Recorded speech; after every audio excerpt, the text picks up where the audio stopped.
Wait, just wait till E3. There will be a showcase, but I can't say when all our games need help. Bootleg Studios helping with Perfect Dark. Wait till we all know, even if we did not want to wait for Phil and X-Pod. Since now he says just wait for my showcase and rooftop party where you will be signed by Phil and my special favorite fool. Oh yeah.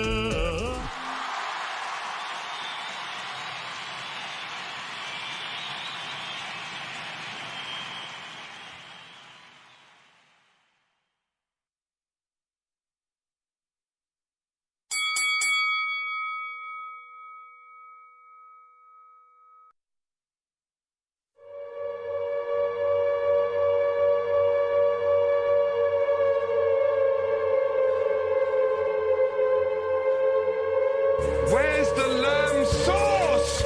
Oh, and Psychonauts 2. New games are coming back. 12 minutes and Hades. And they're all on Game Pass. Somerville, a Plague Tale Requiem. What to play first and what to play last. Star Match 2, Ground, Shroom and Doom. They're all on Game Pass. Among Us, The Ascent, and more. On Game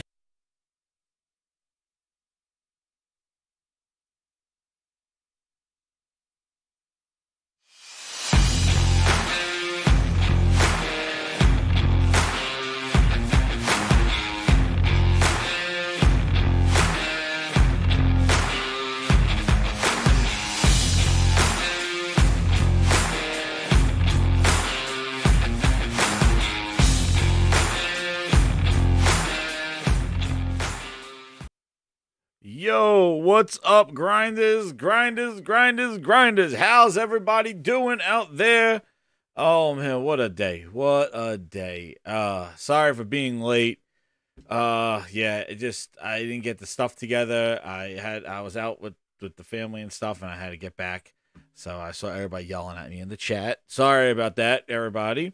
But I finally got back, and then I had mic issues, so no more excuses. We're here.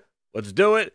I got the topics. And again, this is going to be, there hasn't been such crazy news out there, but it's been wild, and we're going to talk about it. I want to thank everybody for all their birthday wishes. We had a great celebration last week. It was awesome. And I expect some of those guests to reappear on tonight's show, given the topics that we got going on this evening. There's probably some other topics I wanted to add. I just couldn't think of them right about now. I know there's the Activision thing. I'll probably throw it in there. No, I was not at Olive Garden, dude. I would have been early if I was at Olive Garden. All right, because I hate that place. So I would say keep the goddamn breadsticks, keep the dressing and the salad. I'm out of here. That's what I would have told them. So, as you can see from the topics, we got the Sony Q handheld. Shout out to all the VIPs as they're coming on in. We got the Capcom financials. We got Joseph Staten leaving Microsoft altogether. Redfall gameplay and the incredible damage control. And more. The Activision, Jim Ryan, and all other folks we'll be talking about. But shout out to all the VIP grinders and the grinders coming on in. I know a lot of people are waiting for a while. Mariano, Veja, Toolman, Data War, Geraldo, Nunez. Just wait. I was making everybody just wait. Matty Beast, Kratos 99. What's up? Just Carl, how you doing? Crisis Core Bill. X-Hawk is here. Uh-oh, X-Hawk's here. X-Hawk gets intro music. Intro music for X-Hawk. I saw him. Sign me, please. I will bend over and touch. Welcome, X-Hawk. Sorry, Aaron. You guys got to share the song. You got to share the song. Wow, Wolf, how you doing? What's up, Thrifty? How you doing, man? Game over. That's right. What's up, Matty Beast? How you doing, Impatient? What's up? Yes, Brian East. Enrique the Claymores. How you doing? True Virgil. The Mossy Lord Hogue. It's here. Here we go. Juan Sosa Gaming, what's up? How you doing? Alex E, how you doing? It's a blame IGN. Hashtag blame Sony. Hashtag blame IGN. Oh, we're going to get into it, man. I got some topics. I got some things I want to talk off the hook because of all the craziness that was going on here. But first, we got to shout out. That's all. Shout out everybody in there. You know what's up. Oh, shit. What's that going on? The VIP Grinders. With quality splits. Shout out to all the VIPs. You want to be a VIP? Use those awesome emojis that will be flexing tonight. I'm sure we'll be seeing the 3 C's. I'm sure we'll be seeing all them. The 3 C's, the Halo Rats, the Bootleg Joels. They will all be in here. Let us compete. You will see them all. If you want to use those emojis and all the VIPs are flexing, hit that join button. And be part of the wall of the VIPs at Herman Holtz Quality Splits. Shout out to everybody coming on in. The wall is huge. And thank you again, VIPs, for all your support. We're clubbing in here with quality. And Redfall is on the opposite end of that one. We'll talk about that, yes. Thank you again, VIP.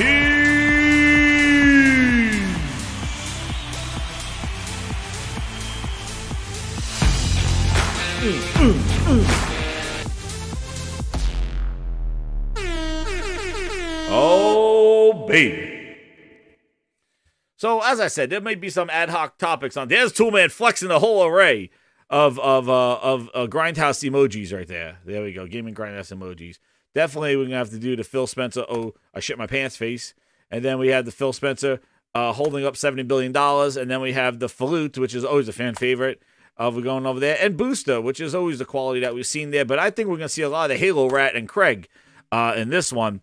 And our good friend, Resident Bootleg Joel, the OG bootleg. Not the one that you saw in the PC version of Last of Us. Not that Joel. This is the real bootleg Joel on this one. So the first thing, oh man, Neil's getting happy birthday, Neil. Neil, I'm going to sing happy birthday.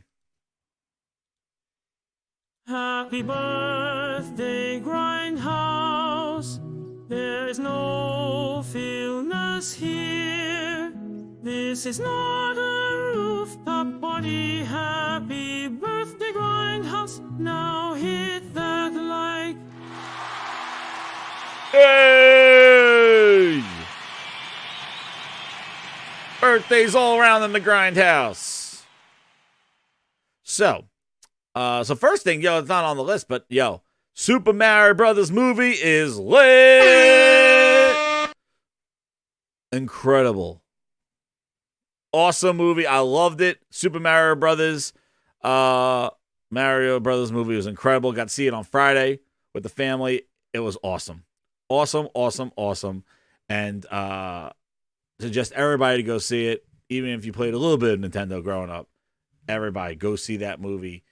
Already Bowser has a hit song. Incredible. Beaches, beaches, beaches.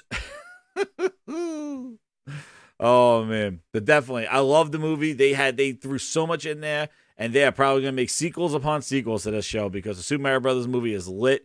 I gotta tell you, the one thing that made me jealous. No, Mario did not show his ass.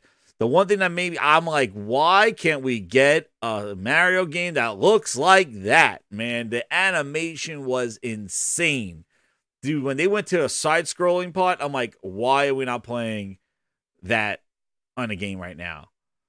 Oh, man, there were so many Easter eggs, so many homages to other games of Nintendo's library, and they got the potential, man. I saw somebody put they need to do the Super Mario Brothers what is it, shared universe on like the MCU. Dude, they could just do it and it'll culminate in Smash Brothers. But now again, it shows the respect for the IP, and they learned their lesson from that first Super Mario Brothers movie. It was horrible, and Nintendo didn't want to do any more movies. And then until they met Universal and did the Universal Studios Mario Park, the park over in LA, that's when they decided, when they met Universal, to try to do this with Illuminations, and they got a hit on their hands. It was done right. It was done incredible. It's awesome. No, the Switch cannot do that, and I know, unfortunately, the Switch will not make us unable to see that. But man, the NCU. That's right, Josh. Yes, no. Imagine,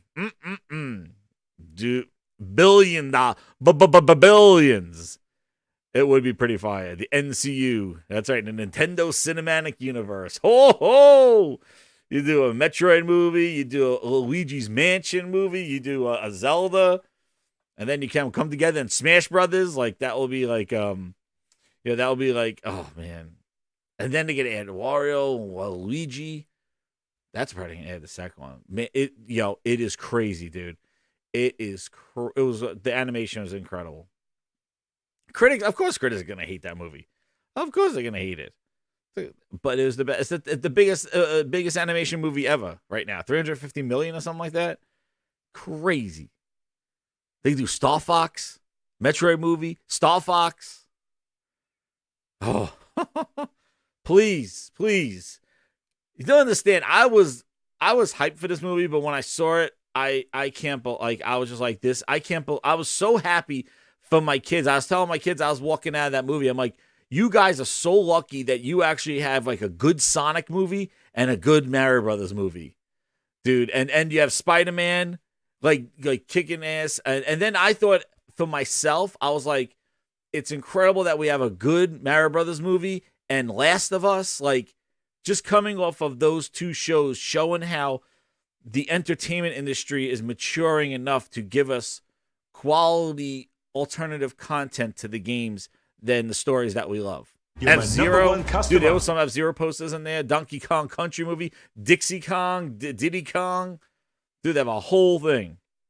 And it just shows. Just look.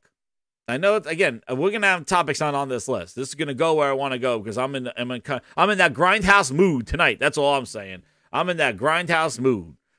Nuts on chin with the two. He goes, critics reviewing Mario are crazy. Of course. Blame Sony, they said. Hashtag blame Sony. There must have been a bunch of Microsoft Xbox fans reviewing those Mario movies. Going, Master Chief sucked.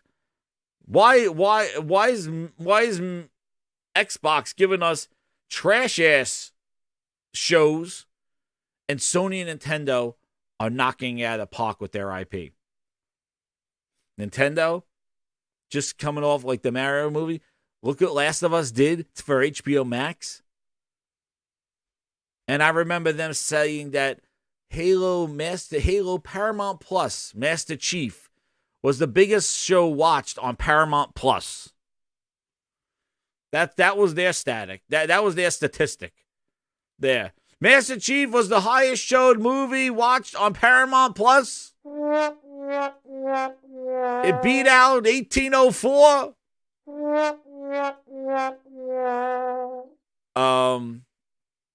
Yeah. Their bar is so low. So Paramount Plus beating out 1804, and we're the highest movie on Paramount Plus.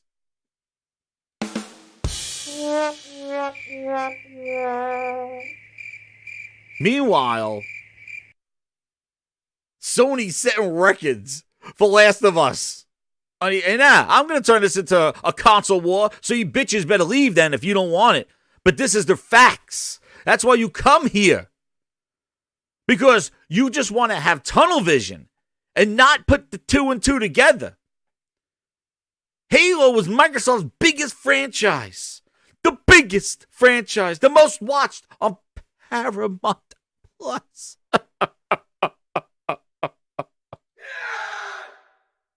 Paramount Plus.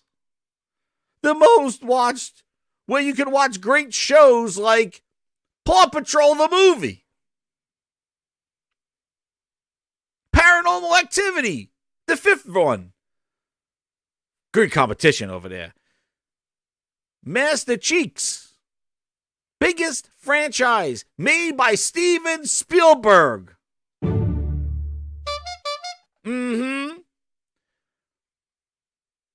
And they went off the rails. Then you look at Nintendo with the Super Mario Brothers movie, blowing up the movie theater. You know, the thing that you said was dead? Nobody goes to the movies anymore. Well, they'll go for a good movie. And now, Last of Us, what it did for HBO Max and the viewership that it did, it made them change their tune. They were banking on goddamn Property Brothers over there on HBO Max. They said, oh, damn, look at Last of Us. That did some numbers. You want to know what? Take your Discovery shit and don't put it into HBO Max. We're going to put some real shows in here. It made them change their whole goddamn tune. They want the Property Brothers and friggin' House Flippers in HBO Max for Discovery. They were putting Discovery Channel stuff in HBO Max. Then they saw the money coming in from Last of Us TV show, and they're like, oh, damn, we're putting in quality shows. You can keep Property Brothers and House Flippers over there in Discovery. And then Nintendo blows the doors off the movie theaters. And who's the one that's yelling, let us compete because we suck everywhere? Who is the one? Who's the one that's hurting? I need to know. Who is it?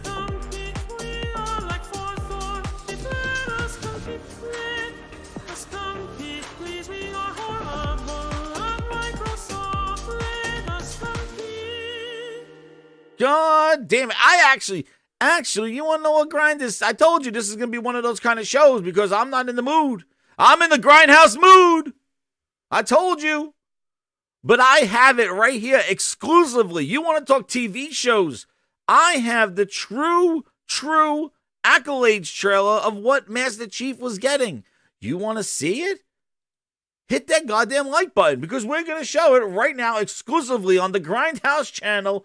You're going to see the only accolades that Halo Paramount Plus edition has shown.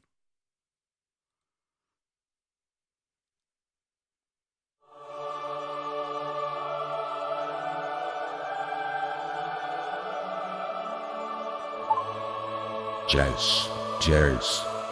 This is Master Chief. Please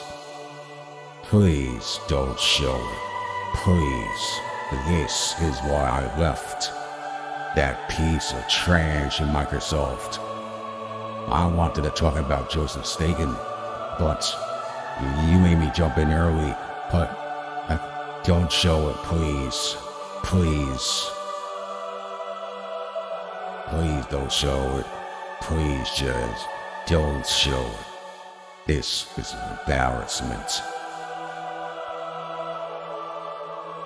Chief will always be remembered for the great games, not for Master Chiefs. They showed my ass. Don't do it, Jez. Please don't. Oh, shit. You're gonna show it. Damn it. Oh, they showed my ass. Chief out. Sorry, Chief. I'm showing the shit. So here we go. Master Chief's Halo. We're talking about Halo accolades trailer. Oh my God. You guys are ready for this. You ready? Yeah, I'm sorry, Master Chief. I love you and all, but I'm showing this because this is the only accolades that I saw. We're seeing Mario get the box office smash hit monkey movies. We've seen Last of Us breaking records, but Microsoft, let us compete, please. Let's see Microsoft's accolades trailer exclusively here on the Grindhouse. Over 230 people hit that like button, grinders. We're going in. Here it is against Master Chief's wishes. Let's see.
incredible. Wow. Those are the accolades that I saw. It seemed like the critics were very focused on Master Cheeks, his ass. That's why he was upset.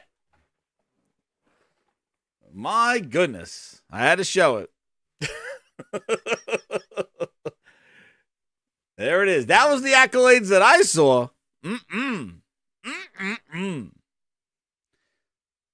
So just remember, that's the accolades trailer that was going around for Master Cheeks and Microsoft and their wonderful IP. But hashtag blame Sony for making an incredible Last of Us TV show, breaking records. Nintendo for making an incredible movie, bringing people to movie theaters. And Microsoft saying there was the most watch on Paramount Plus besides 1408. What the hell they were watching on a cowboy show.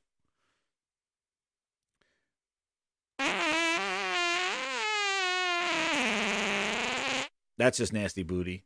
Please, don't make those comments. Anyway, Grinders. So yes, the Mario Brothers movie, go see it. But again, let us compete. Who's the short end of the stick? We're last in everything. Microsoft's last in everything. We suck at gaming. We suck at TV shows. We suck at the Halo refrigerator. We suck at socks. We suck at apparel. We suck at everything. And there you go. Who's doing great? This is a motif. Who's doing great? Who's doing wonderful? Sony's doing bangers. Nintendo doing bangers. Who's the one that's we suck? We need to spend $77 billion to stay relevant in gaming. We are here 20 years and can't amount to a hill of beans.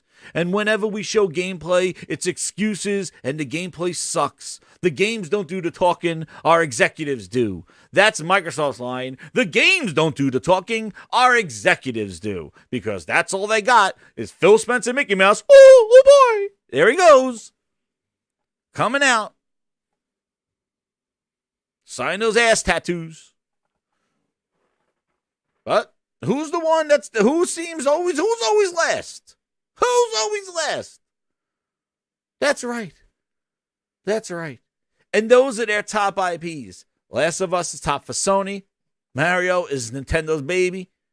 Halo was Microsoft's baby. Now it's a homeless Halo. There's nobody there. Speaking of things that nobody wants, this rumor came around here. The Sony Q handheld. From Mr. Henderson. Mr. Henderson. Listen, Mr. Henderson's going around. He got this list. He got this laundry list of Sony hardware that he's like creating all this like this timeline in his MCU, or I'm going to call it the BCU, the bullshit cinematic universe.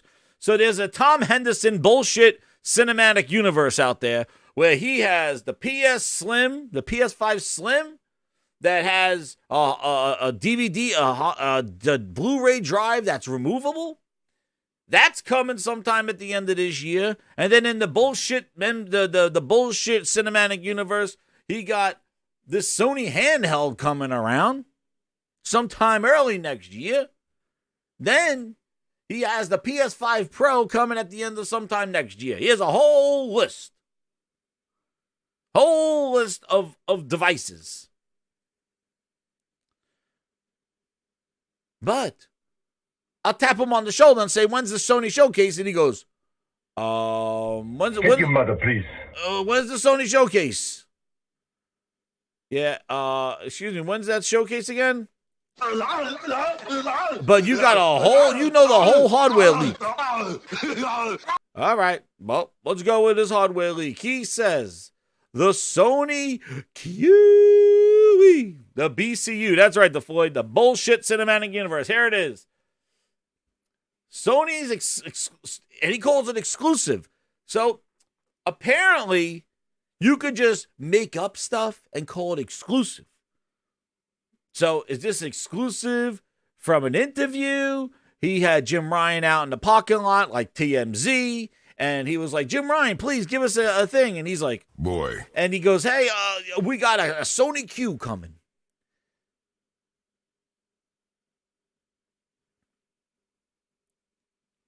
Following days of speculation. This is the article. Here it is. Exactly. Yeah, boy, that was the sentence right there. It was new hardware is coming to PlayStation. Dude, create a whole cinematic bullshit universe. Here we go. Days of speculation. Insider Gaming can report that there's a new PlayStation handheld in development. Codenamed the Q Lite. The next handheld is the next piece of Sony hardware that aims to be yet another hardware that requires the PS5. Insider Gaming understands that the Q Lite is not a cloud streaming device. You're my number one but customer. instead a remote play with the PS5, a feature the console giant has been pushing in a couple of weeks. Okay, wait.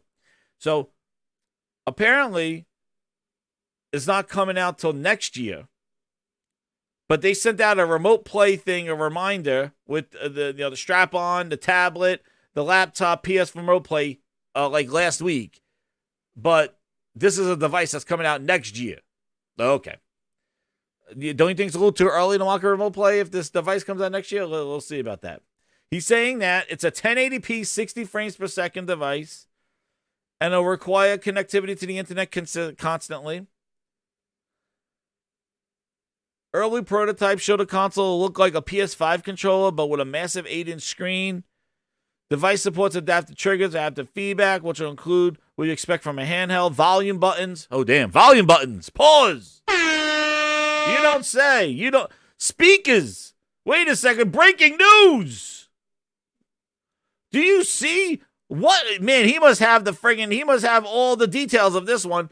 This thing is going to have volume buttons. It's going to have speakers and an audio jack. Do not be sorry. Be better. Holy crap! He just blew the case wide open. The case is blown open. It's going to have volume buttons and speakers. And there may be the rumor has a subtext. There's a power button. Maybe a power button too. I don't know. You're pushing. I don't know if there's going to be a power button. But if there's volume buttons and a speaker, I don't know. It may be a power button. Maybe there will be joysticks on it. Maybe there'll be a select button. I don't know. But man, this is breaking news. I can't wait. I'm so excited. There's a volume buttons and a speaker on this. This is some real shit right here. He blew the case wide open. Oh my God. Volume buttons and a speaker. Holy crap. What incredible news. I was worried. The Game Night 123 with the 5. Tom, I have information regarding the specs for the Pro, but I can't share the info right now. Why not? Rolls eyes. But he has all the info for the Q. Dude, he has info. He doesn't have any. There's nothing in here he has exclusive. Listen, I just amazed at how people can write articles on this stuff.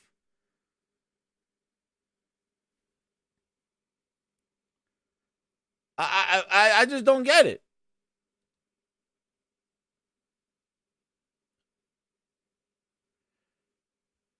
It's in the QA phase and scheduled to release before the PS5 Pro and after the detachable disk drive PS5. Again, the BCU full effect bullshit cinematic universe. Dude, those two hardwares haven't even been released. You guys but tell me when the PlayStation showcase is, please. Tell me what month the showcase is. I need to know. Like, anybody? Yo, I don't know who he's talking to.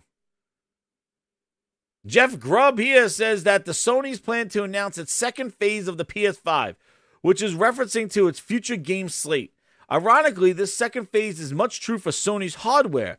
The detachable disk drive, Project Nomad, which is the wireless earphones, Project Voyager, which is the wireless headset, and the Q Lite is all scheduled to release within a short period of time It's understood that the PS4 Pro is aiming for next holiday.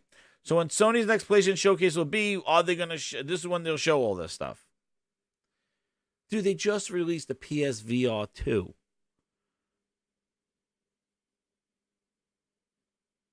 Like, you really think they're going to flood the market with hardware like that? You know the support that it's going to get. But let's wet our noodles a bit here. And let's wet some noodles here and think about this handheld device and if this is true. Okay? So let's think here. Let's see if this is true. Okay? Oh, Aaron's here. Oh my goodness, Aaron! You need your intro music. Sign me please, I will bend over and touch. My knees tell me it's better when we all play and make exclusive games and lie. To my face, thank you, Phil. Now you can participate. So, let's think. So, it's not a cloud device, okay? So, it's not cloud. So, that doesn't mean that, so it's not going to be like the Logitech G Cloud, to go back to my exclusive interview, where it will play a service game on the cloud, like xCloud. This will be just streaming directly from your PlayStation, similar to what basically your phone does right now and your tablets right now. So the devices that you already own do this already. Why would they create a new device, probably in the 300 realm, because you somehow got to pay for those volume buttons and speakers, and have a device that not only, here's the problem with this whole thing, Grinders. Here's the problem. As with all this cloud stuff, internet. You pay for a wireless service on your phone, 5G ultra band, all that other stuff on your phone, right? Right.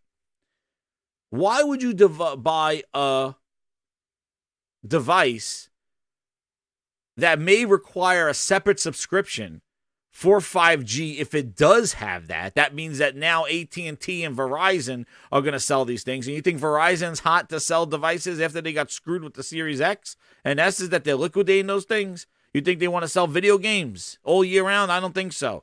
But AT&T, T-Mobile, Verizon, they're going to depend on their 5G network if this device needs LTE. If it doesn't, then not only do you not have to pay for it, but now it's Wi-Fi only, which is totally limiting to the accessibility of this because you need a Wi-Fi connection. You're not going to, or you're going to tether this. You're going to jerry-rig your mobile hotspot to tether to this device to then stream over the internet to your PS5, which is plugged in at home, all to play a game of what? A high-fidelity game like Horizon and God of War on a 5-inch screen on a phone? The fact that if this thing needs to have everything your phone has. That's the problem with the Logitech G. The G Cloud is Wi-Fi only. It has no 5G. But your phone has that already. And if you really want to do that, you just put a strap-on it and you're playing on your phone. So there's a lot. This thing is very much inferior to your phone, if that's what they're going to do. Now, if they're going to try to release this as like just as a remote play device, I don't really see the adaptive triggers and it's a control with the screen, you know. But now think this: if they make this thing and it's actually a controller for your system, and then you could take it with you with a screen on it. Now, remember the PSP would do that as well. Oh, sorry, Goose. You know, like the PSP, you would do that too. It would serve as a controller. You know? But I just don't get, I just don't understand why they were release an inferior device when your phone is doing it.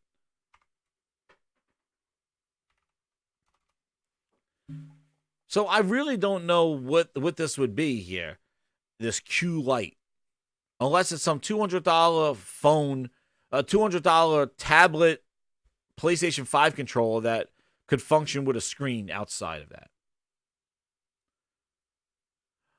I already told you what my mobile solution would be, is basically something like that, but basically you could pull some games, smaller games, off of your system and play natively on that. But if this is solely reliant on remote play, nah, man. Nope. Not for me. And if you believe that, he also believes there are Richard Simmons Jr.'s running around. I don't think so.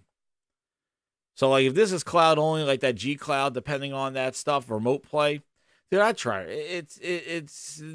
There's no reason for it. And like I said, your phone has more accessibility to a remote play than a device that doesn't have LTE on it. This will need LTE, and that will be another subscription that you will need to play. That's the problem. The problem is that you're going to need LTE. And now you're paying for another device. Just look at your watch. You get an LTE watch, you're paying for it. You get an LTE iPad, that's another cost that's added to your cell phone service. It's another device that needs to be online. Now you'll do that. I want native gameplay. Then there may be some value in it. If there's no native gameplay and this is just a dummy phone, ripped out LTE, just like that G Cloud, they could keep it. I don't know, and I don't know what their whole point is of doing this thing, unless this will be only in certain markets and not in the U.S. I don't know, but again, this guy has a whole list in his BCU, a bullshit cinematic universe here. He has this is coming before the Pro, which is okay. The PS5 Pro, which we said another show, like I don't know, like, you know, when that. And then the detachable disk drive PS5. You know, and I said this before. I feel the timing of all this stuff seems very coincidental. Sony finally locked down sales, and it's selling the PS5 at astronomical rates right now. 3-1 over the Xbox. Flying off the shelves. The biggest February ever. Beat out the PS2 for the highest selling console in February. Biggest December ever holiday for the PS5. Don't you think that's kind of strange? Like, oh, and let's now do all this rumored hardware. We're not seeing schematics. We're not seeing pictures of dev kits. You know, things that will come along with some hardware. The dev kit images, prototypes, some sort of documents. We don't see anything. It's all just like, where's the source of this? Where's the two eyeballs in this whole thing?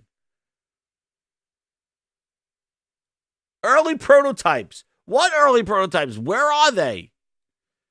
You have photos of these early prototypes? You have schematics? You have code name lists? Like, it understands from who? If days of speculation, from who? Where are your sources? Are they your sources? Are they insiders? Patents? Schematics?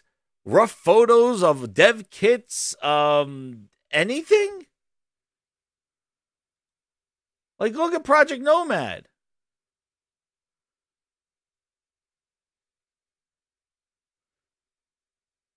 These are schematic. These are not even schematics here.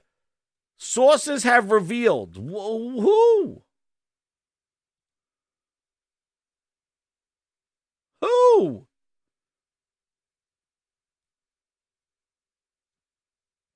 Although not confirmed by sources, what makes both products' release dates particularly interesting is their proposed release date. Last year, Inside Gaming exclusively reported Sony developing a new PS5 with attachable disk drive, which is expected to hit shelves in September 2023.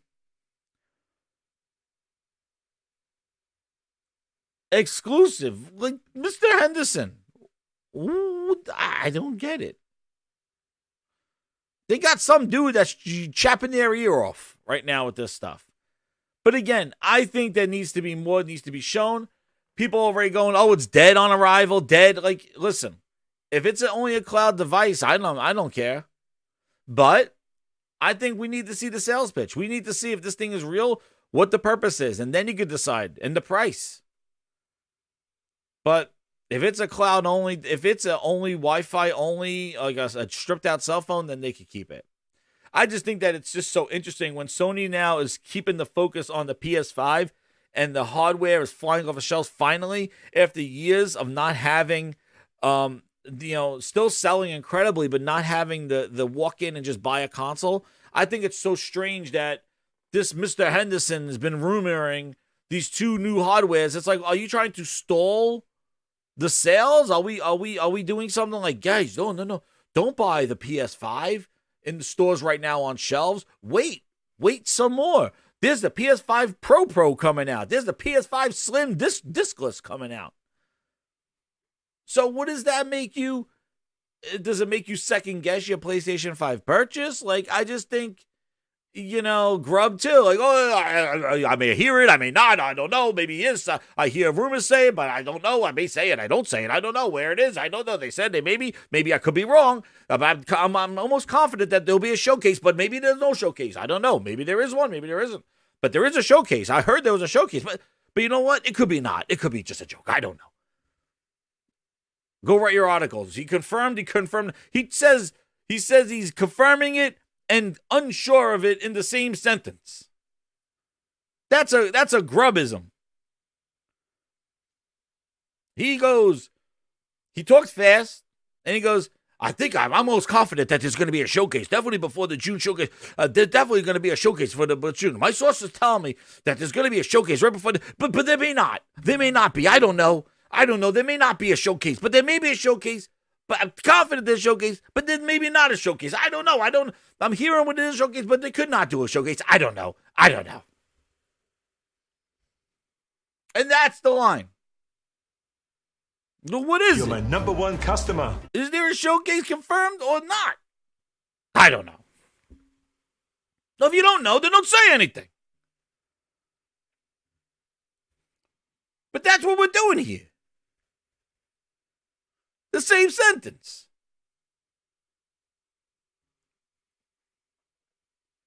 Shout out to the Game 9123. He goes, if this device seems to be true, it'll probably be another PS TV device situation. Oh, damn. We don't want that. Another one. We don't want another one of those. We don't want another one of those. I know, right, Sam? That's exactly what he does. I don't know. I know as much as you. But I heard. Really good sources are telling me that it's going to be. Listen, I'm going to tell you right now. Sony's going to do a showcase. You heard it here first. My sources. Sony will have a show. They will show you the games. Most likely Spider-Man. Okay? And probably what their other studios are working on. In addition to second-party exclusive deals and probably some incredible VR announcements as well. Am I an insider? Hell no. Will they do it around E3 where Microsoft's doing their showcase or whatever the hell they're calling the Summer Smuggling Grape Show? Yes. They will do it around that time. Just like they did it with Horizon a few weeks before. You're my in May, number one they customer. did Horizon. So maybe middle of May, end of May, they'll do a show like they did with Horizon Forbidden West gameplay. And then probably have another showcase sometime in September to, I don't know, maybe after. Wow.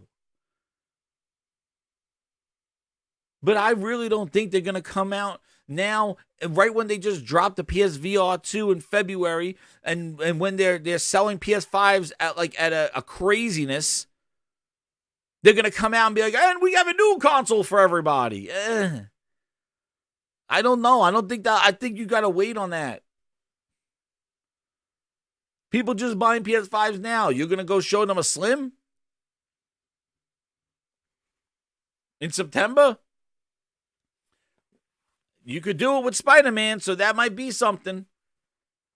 If you're going to show a new console, you better launch it with Spider-Man. But again, it's just going to be a discless one. If you're going to say, hey guys, we're selling the digital at $400, like I like the idea of a discless one because Now the base price of the PS4 will be $400. It'll be $400 with a potential to upgrade to a PS5. That's what it would be, to a PS5 with a disc. Maybe put a little bit more memory in there and do it. But I just think it's so weird. It's just so weird. Nobody can pin down when Sony's making game announcements and all this other stuff, but they got a whole hardware list with no schematics, no patents, nothing. Who knows? If it's real, it's real. We'll talk about it when it's real. I just think that this dude is just... Trust me, dude. And I just think it's kind of strange. People are buying PS5s at the boatload.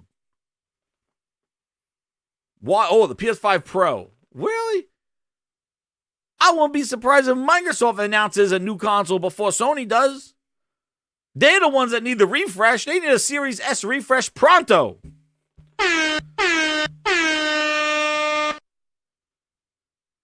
Phil Spencer needs a goddamn Stutter and Satya Series S revision right now because it's getting left in the dust. And so everything that we're doing with our content, they need one. Our cloud, and they need one. Subtext 5. He goes, I only heard of Mr. Henderson for the first time with the snitch speculation. I Googled his background. He was a COD leaker, not known for hardware stuff. Dude, every one of his Sony BCU, the bullshit cinematic universe, he calls it exclusive. Exclusive. How is it exclusive when it's a rumor? How? Exclusive what? Exclusive what? Exclusive bullshit. That's what it sounds like. Exclusive what, Arnold? Bullshit. Exclusive bullshit. BS. Bullshit. Bullshit. That's what it sounds like. It sounds like some exclusive bullshit. Exclusive. Right here. You heard it first. The Gaming Grindhouse says Spider-Man will be shown at the next Sony showcase.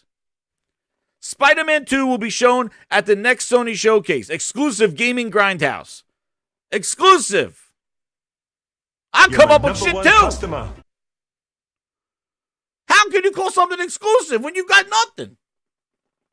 Exclusive. Bullshit. That's right. Ain't nobody got time for that. Dude got a whole bullshit You're my cinematic number one universe customer. there. Oh, this is coming out in June, this is July, and this is coming something. You got the whole list. Tell me what Spider-Man 2 is going. Tell me about Spider-Man 2. Oh, I don't know anything about that. All I know is that they're releasing 5 versions of hardware. Okay. Listen, you know Sony wants to do the cloud. You know Sony probably wants to do something. Hey, if they do it, they do it.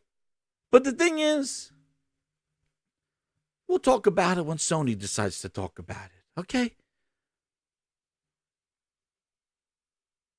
But I just don't understand the exclusivity. A game, like, exclusive what? Exclusive, you got a picture of it? Then he has some guys drawing up some pictures. Like, this is what we think it'll look like. Exclusive. What?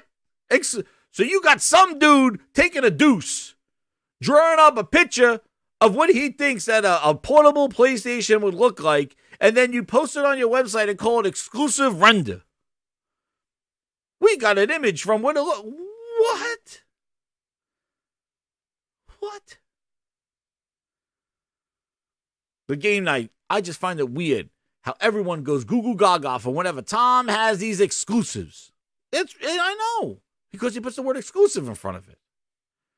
Miles, 10, thank you. Tom is the same guy who told us the exact date Discord was coming to the PS5 7 months before it happened. He's not pulling out his ass. I get your skepticism, but he's accurately leaking for years. All right, Miles. I'm not saying the dude's wrong.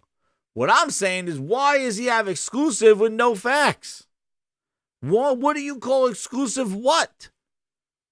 Exclusive what? And it's just so convenient.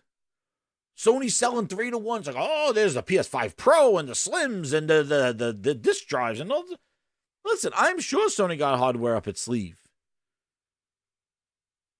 But, And that Discord that coming to the PS5, it came to Xbox first. And it was better now. It got even updated. That's better than the PS5 one. So I don't know. Mr. Henderson, I don't know. And we know Sony insiders suck. So they told us a showcase was coming since last year. And we still haven't got a showcase. God damn. Ain't nobody got time for that. You hear me, right? Con men, thieves, degenerates, lowlifes, thugs, criminals! See you later, Mary. I don't know. But calling a rumor exclusive, like you got something, I don't know about that. And even in the article, I don't see anything. You got a whole timeline now. Just so strange. Like, y'all like to see if they had a schematic, they had a patent. But some dude, he's like, sources tell us that rumors of a... Just strange, man. Exclusive. Exclusive who? You think your insider's only talking to you? What, you taking him out to dinner and washing his ass? Like, who are you talking to? Who are you talking to here, dude? Then we just turn out, and then it's like, it'll have things like volume buttons and speakers. Oh, damn. He's really letting this out. Please. I got an exclusive for you, too. The PS detachable drive and the PS4 Pro will have a power button on them, and a plug, and an Ethernet port, and an HDMI port. Oh, damn. I'm telling you. And it's not going to be. Like, I would like this to be a real handheld, but I think that will kind of mess up Sony's thing because then they got to have people making native games for another platform. And that could dilute the games that come to the PS5, just like the Vita and stuff was. If you could pull games off of the PS5 and put it on this thing like a Steam Deck, now I'm more interested. But if it's just going to be, and I don't think Sony is going to create a native PS Vita again, because you need now developers on board to create not only for your PSVR 2 platform, not only for your PS5 platform, not only for maybe a PS5 Pro platform. Now you're going to have a whole separate mobile platform to compete where the Switch and cell phones are. I don't think Sony's ready for that. That's why I don't think this will be a native device. I don't think so. I would like it to be. I would love it to just pull some games off my PS5 and play some of those small indie games, like a Chia or, but look at, I don't know how powerful that thing will be. Wouldn't be another $400 or $500. What's up, Kyle? How you doing, man? And I think the Steam Deck, if you want a portable device right now, go get a Steam Deck. Done. D-O-N-E, done. Go get a Steam Deck. You could stream your PS5 from it if you love streaming. You could play a whole bunch of PC games on it. It works great. And you can play a whole bunch of emulators on it. Xbox, pulling emulators, pause. Oh, yeah. You can play emulators on it. Done. Steam Deck, done. Go get a Steam Deck. Don't wait for Sony. Don't wait for anybody. Go get a Steam Deck right now. And you're done. Mobile solution solved. Fake Outrage with the 250. Let us compete. You bet your ass.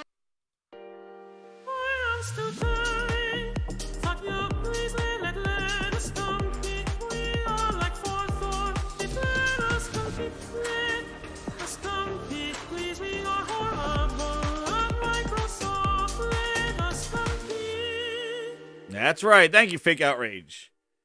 But yeah, that's the thing. Natively, I want native games on it. Whether it should be, I don't know. Steam Deck is huge, too. It's big. You're not putting that thing in your pocket. Pause. It's huge. But there's your solution right there. Steam Deck. But if this thing's just going to be a remote play, like I said, a dumbed-down phone, nah, man. Your phone could do that and more. And your phone has 5G in it. So your phone, this device will be Wi-Fi only. You'll be only able to play McDonald's Wi-Fi and Starbucks. Or have to do a mobile hotspot. Jesus. Let's go through 3 different devices to play a game of God of War. And again, my whole problem with this streaming stuff is that I don't want to play games that are made for high fidelity, incredible graphics, You're my number and one put them customer. on a small screen over Wi-Fi with artifacts, lag, latency, and text that you can't read. The console games are made for a TV, a 4K monitor. Like these games are made. Horizon Forbidden West is made for the eye-melting graphics. It's not made for a latency Steam Deck, like a device that you're gonna strap on a phone over 5G Wi-Fi, asshole, like all that crap. Dude, I couldn't even do a podcast from the hotel because it was ass Wi-Fi. You're telling me that I'm going to be playing my PlayStation as if I brought it with me in my hotel? And if you're gonna probably pay $20 a day for hi-fi speeds in your hotel room. I'll just bring my PlayStation. Make it slim and I'll take it with me. But I couldn't even download an update to a game. I couldn't even stream from a hotel room. But you're going to play as if you're home? No way. That's why if you're going to make a mobile device, let me play the small games on the go natively. The Chia, the Sifu, the Kana, Rollerdrome. Yeah, let me pull those games off, put it on a device, and I'll play those on the go and then when I'm home, I'll play my big God of Wars, my Horizon Forbidden West, my Horizon DLC. When I'm home and when I'm on the go, I'll play Rollerdrome, Sifu natively on my device. That's what I'm talking about. Let me play these little games that are in the service and all this other stuff natively. But I don't want to leave my house and go sit and struggle with some Wi-Fi and play the games that are made for the big screen on a phone.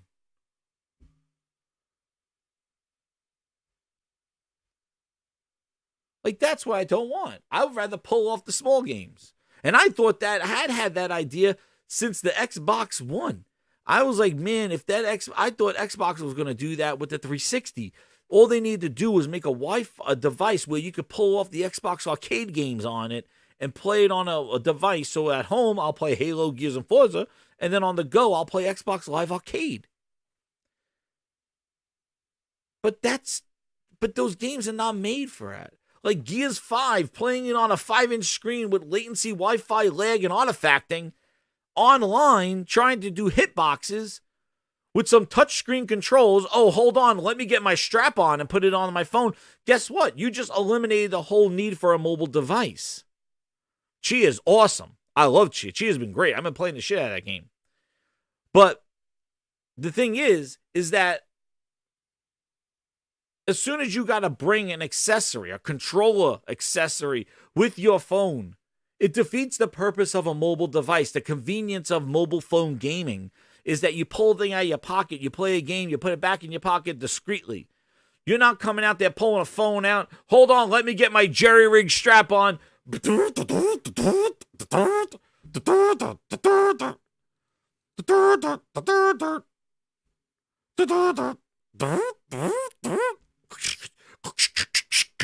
Goddamn Transformers. All right, now I can play some Gears on the road. Hold on, let me find a satellite. Look up there. Hold on, I got the Wi-Fi signal right there to the left, northeast.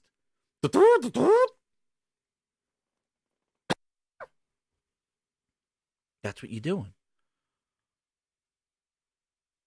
What's the convenience of a mobile phone? I gotta go bring now a strap-on thing, hook it up, a goddamn Transformers. Don't take a breath because this is where the Wi-Fi signal is strong. You're my number one customer. To play a game that's meant for a 4K TV screen? I'm sorry. I just don't see the purpose of that. I don't see the purpose of that thing. Ain't nobody got time for that. Like, see, that's perfect. Damasi, Pixel Remaster. Beautiful. I'll buy Pixel Remaster. You give me a device. And I'll pull those games on my device and I'll take Pixel Remaster to go play when I'm on the road. Perfect for my mobile PlayStation or mobile Xbox. Let me pull those games and play them natively. Because tell me how great this device works when you're in a plane. Tell me how great this device works when you're in the back seat of a car, driving in 3 hours of traffic. Tell me how great your Wi-Fi is going to be. Tell me how much gameplay you're going to get in the car seat, in the front seat of a car in a 4-hour drive. Tell me how much gameplay you're going to get, untethered gameplay.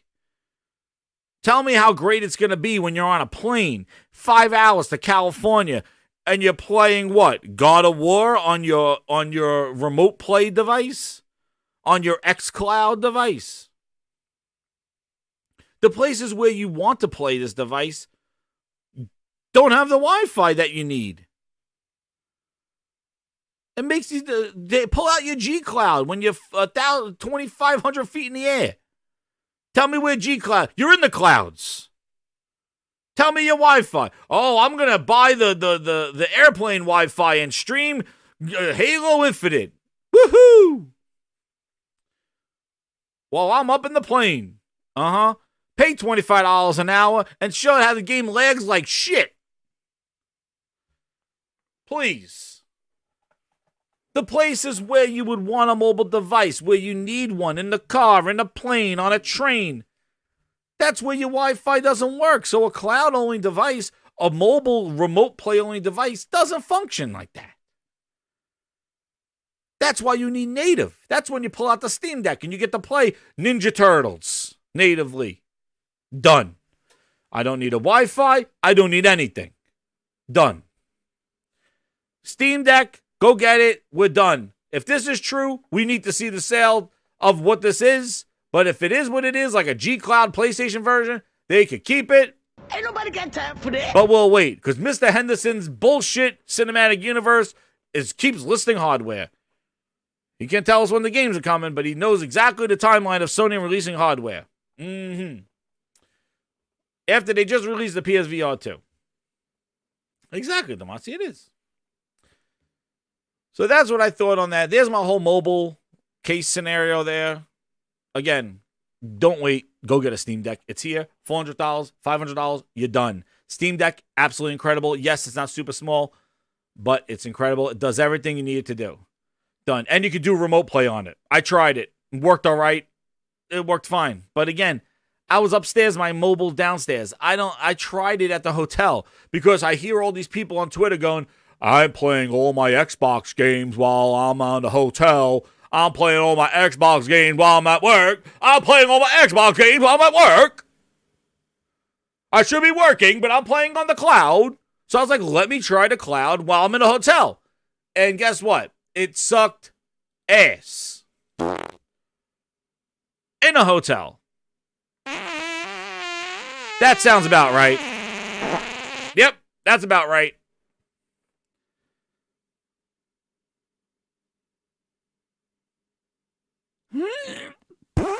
Yep. So, next topic. Let's see.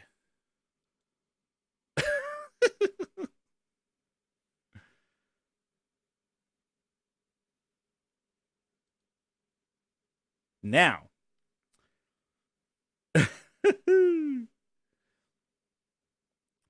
So now we come to, we're going to do a little quick glance of the, they don't play games. They don't play games. Please. That's another story, Josh. Great at funerals. Here we go. Capcom financials. You wonder why they're putting the Raptors service-based game where you could dress your Raptor up in a skirt and a thing, that Exco Primal thing on Xbox. This is what Capcom thinks of Xbox. Let's take a look. You know, I'm tired of rumors. Let's see some real numbers. Let's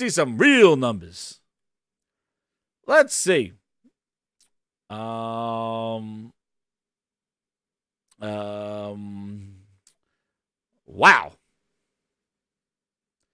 We're talking rumors, but there's some real numbers. Capcom financials. Look at the amount of units shipped per platform. They got for the PS3, 4, 5, over the years. Look at 2021. Oh, this is from last year? Years ending March 31. Is this last year's one? Holy crap. Oh, holy spirit. What the hell?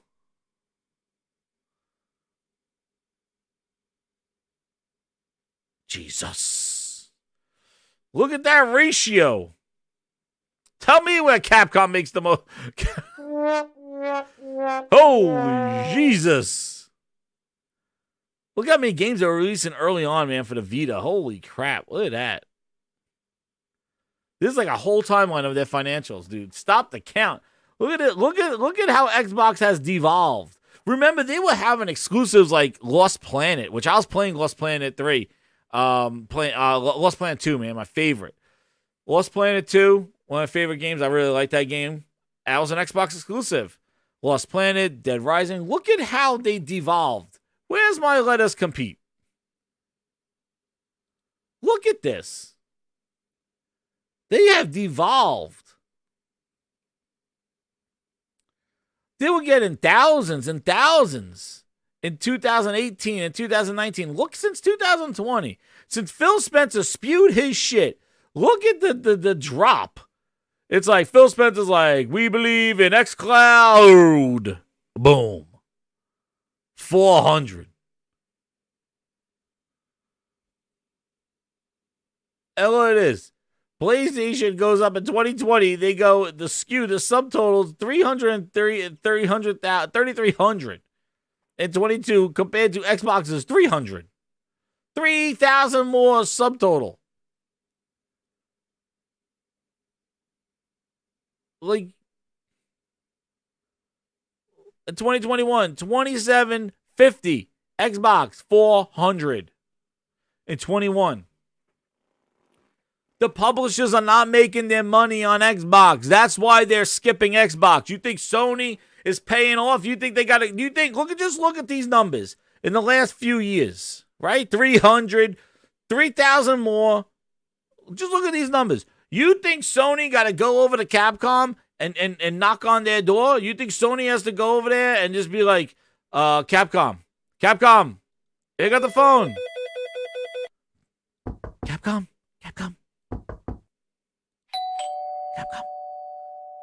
You think Sony has to go over Capcom, knock on their door, go, hey, Capcom, we want to pay you to keep games off of the Xbox.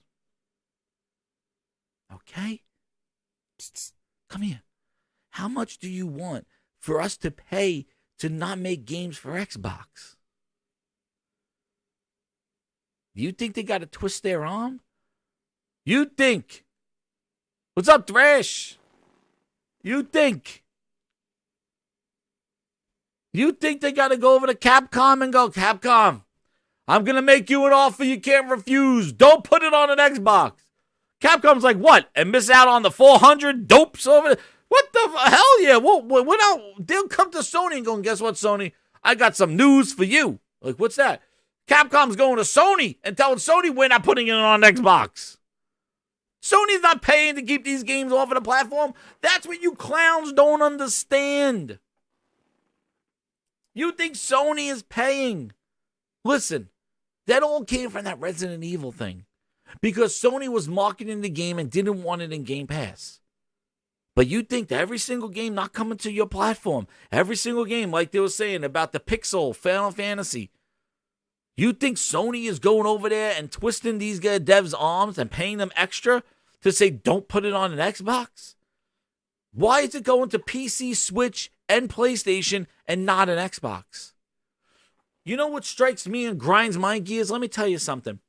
According to Phil Ness, when a game is going to Xbox consoles, you know, the third place console, going to the lowest selling console, when a game is going to the lowest selling console, going to PC and xCloud, Phil Spencer could say, our games are everywhere. Clown Colt Eastwood could be, Xbox is putting their games everywhere. Making his little graphic charts. When Xbox puts a game on the lowest selling console at 30 million units, 20 million units, and PCs, and on xCloud, according to Xbox, Microsoft put their games everywhere. But they wonder why. Why isn't when a game is on PC, Nintendo, and Sony, we can't say, well, they're everywhere? According to Xbox, if they're everywhere besides Sony and Nintendo, they're everywhere. Billions of people. But if a developer comes out and puts a game on PC, where there's billions of people, PlayStation platform, which has over 130 million if you want to do the PS4 and PS5, the Switch platform that has 150 million, according to Xbox numbers, install base. So a developer comes out and wants to put their games on the highest selling platform, the highest selling next gen platform, and on PC, they are paid off by Sony. That sounds like smart business. That's where I would put my game. Why would I put my game on the 20 million sad piece?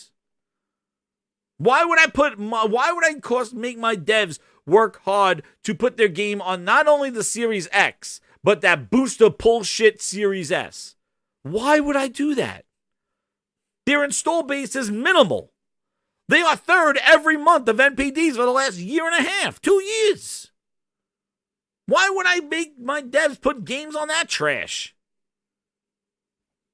That's what I don't get. Microsoft could go around and go, our games are everywhere. Meanwhile, two of the huge install bases of console gaming, the Switch and PlayStation, are being omitted. Tell me how you're getting to 2 billion gamers with omitting the two biggest console platforms. And they keep selling 1 and 2, 1 and 2, 1 and 2.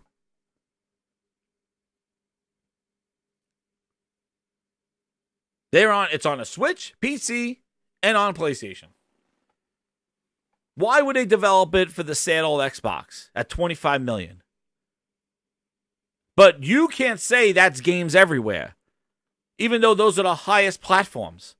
But if Microsoft comes out and says, we're putting a game on our 20 million, 25 million install base of our console, Booster and X, PC, and our xCloud service, they go around going, we're everywhere. Oh, bullshit. You're everywhere that you want to be, but you're not everywhere because there's a huge install base of two highest selling consoles that you're not even putting your game on by your choice. So tell me what dev is going to break their arms and risk more time to make a game for this? Who's paying who? And if they are, Sony's probably buying him a goddamn McDonald's Happy Meal. It's not gonna tell them how much you think. And even if Sony has to, even if you say, let's hear all you Xbox people out there saying Sony's paying for this stuff. Tell me how much motivation Sony has to go to Capcom and tell them don't put the game on Xbox. They probably buy him a tank of gas and call it a day. Going, you know what, Capcom? We'll buy you a company car, tank of gas. Don't put it on. Hey, why not? Hey, save me 400 people from buying the game. Look at this number. Look at the numbers. Look at the PS, look at the Sony, and look at Nintendo. How much arm twisting do you think they need to do to say don't put it on that Xbox? How much arm twisting? You need a lot? You know what? I'll watch your kids. You go out to dinner for the evening. Oh, sure, yeah. What are they going to do? You think they're sitting there doing a deal of the century? They probably go over there and they go, you know what? I'll park your car for you today. Oh, sure, yeah. Well, just don't put it on an Xbox. Oh, sure. Just put it around the corner and park it. Okay, good. We'll call it a deal. That's what they do. They're probably thinking about, you know what, I'll buy a McDonald's sandwich. There you go. Don't put it on an Xbox. Here's a Happy Meal. Holy shit for the kids. What arm twisting? What the arm twisting we're doing here? Just look. I don't give a shit about there are thousands and ones and twos. Look at the differential and tell me why these publishers are skipping Xbox. The Japanese publishers. And tell me it's because Sony's paying them off. If Sony was at 400 and Microsoft was at 27, I'll say, you know what? Maybe Sony is, because it doesn't make sense for them to put it on the 400 numbers and over to 27. So somebody's paying. You know? But the numbers don't lie. The biggest publishers, and you know what? Look at Call of Duty. Look at Call of Duty. It made 13% of its annual revenue was on PlayStation, and the Xbox was an asterisk because it didn't make that much that was reportable. So what does Microsoft have to do? Buy the goddamn company. That's what they got to do. But who's arm twisting?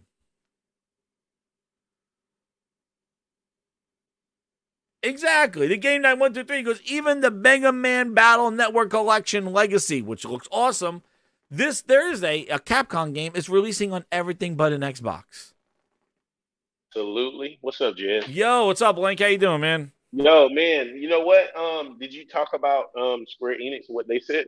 No, I didn't do that. Okay, That so, leads right into Number one customer.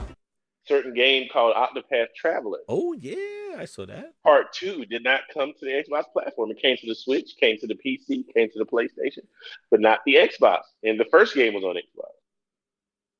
They said that pretty much, they said that, you know, they didn't name the platform, but basically the sales weren't there for the first title on previous platform.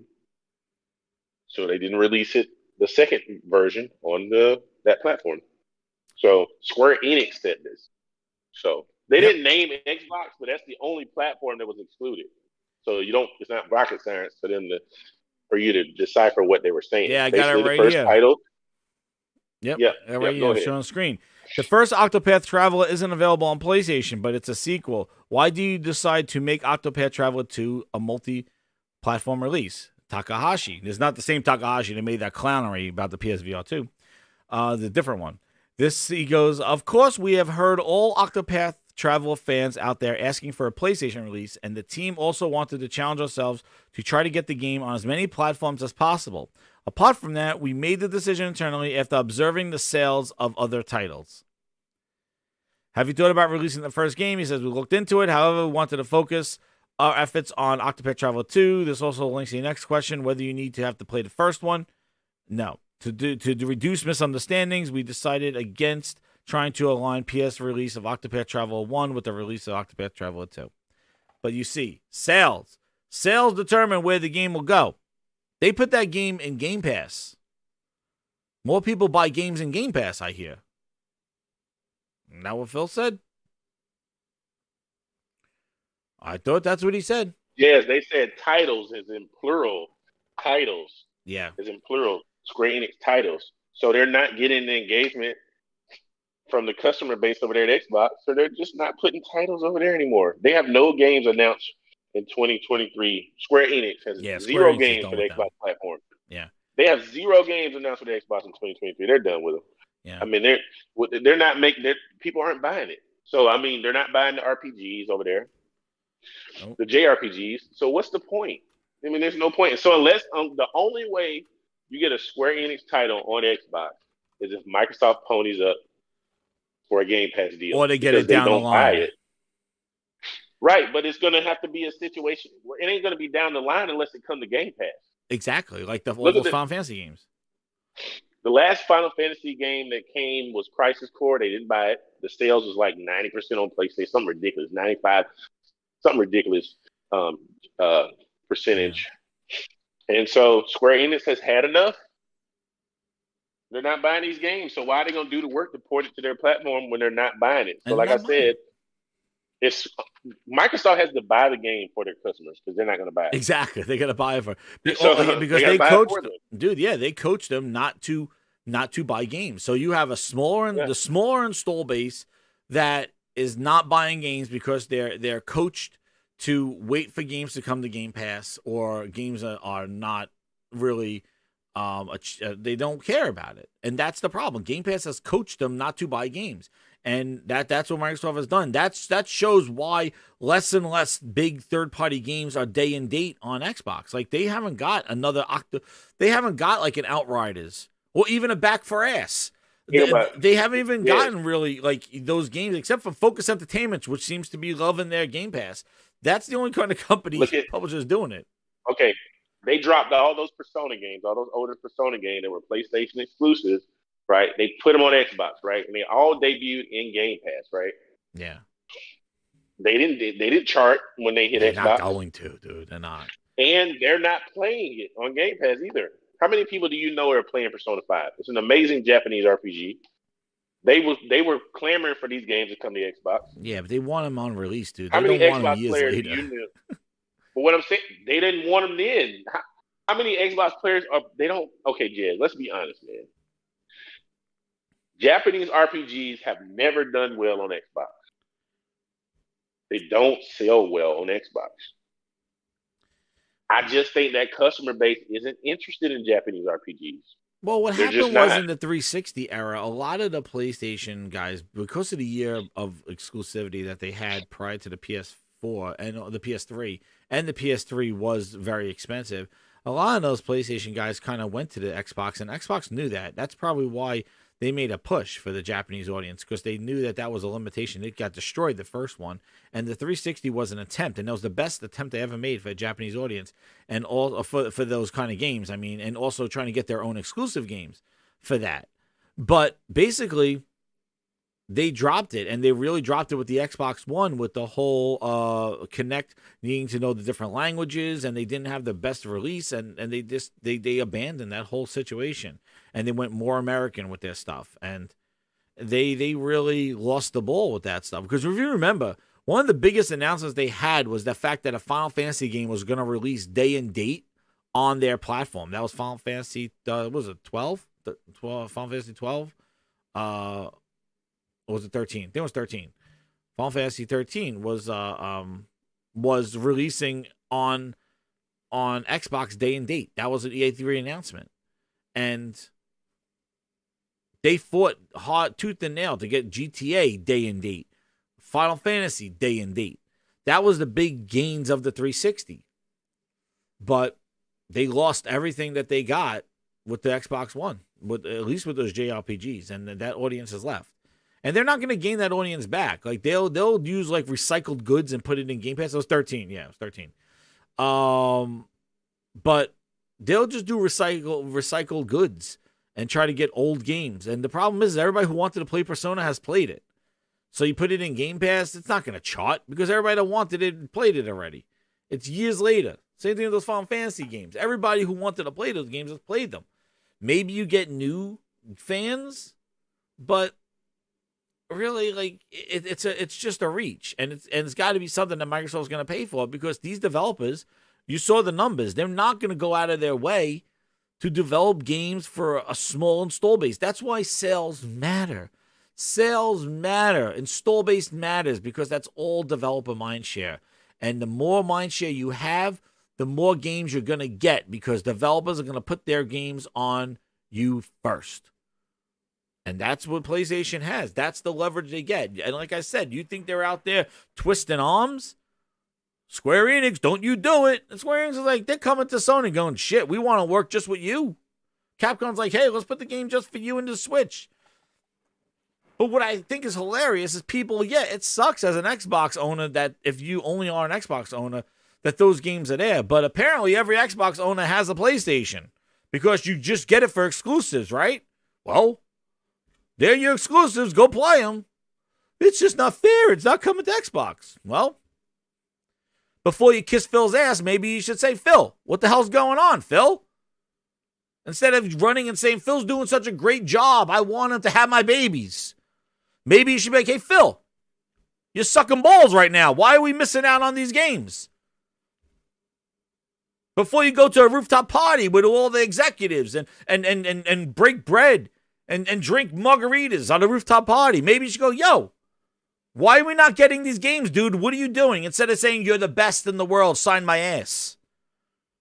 You know? But that's all they hear. Sign my ass, sign my chest, sign my balls. I love you. You friend me on Twitters. I loved your interview with Justine in the basement. You flew me out to go play Redfall, but I couldn't capture any gameplay, but I love that you flew me out there just to see the game. Why?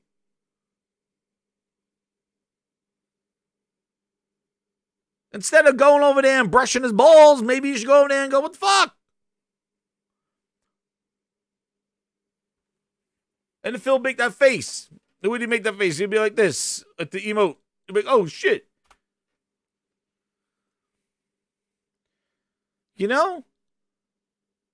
Maybe don't jump on somebody's ass when they go, you know what, Phil's not doing such a good job.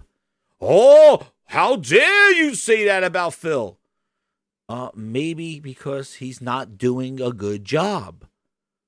So instead of coming to his defense and defending him and that dirty ass booty, maybe you should say, yo. It's raw, Melissa. Yes, chef. It's raw. And go up to Phil at the next rooftop party and go, where's the lamb sauce? Yeah. So, think about it. Sign me please, I will bend over and touch. My knees tell me it's better when we all play and make exclusive games and lie. To my face, thank you, Phil. Instead of Phil cheering him on because he signs, when more people play, we all win. Some bullshit like that. Maybe when he signs that, it says, when more people play, we all win. And then you're seeing more people playing games that you're not getting. Maybe you say, hey, Phil, why are you writing that in the controllers? It's not true. Yeah. People are getting games everywhere. We're not getting them. Instead of defending him, hey, Phil, it's kind of a line of bullshit that's in that control. Yeah, you're right. You called me out of bullshit. No, but you can't say that because then he'll cut you off from your rooftop party, or he won't fly you out to go play Redfall, or he won't like your tweet, or he won't hug you when he sees you at Fake E3 or Phil Spencer's viewing party. Or suddenly Stutter Satya says he's all in. And so everything that we're doing with our content, Satya, he's so with great. our call him out. Our cloud and. But just don't defend him. Like he's invincible, dude. He sucks. He devolved Xbox. He devolved your franchises. And you sit there and celebrate him. Tell me where your priorities are.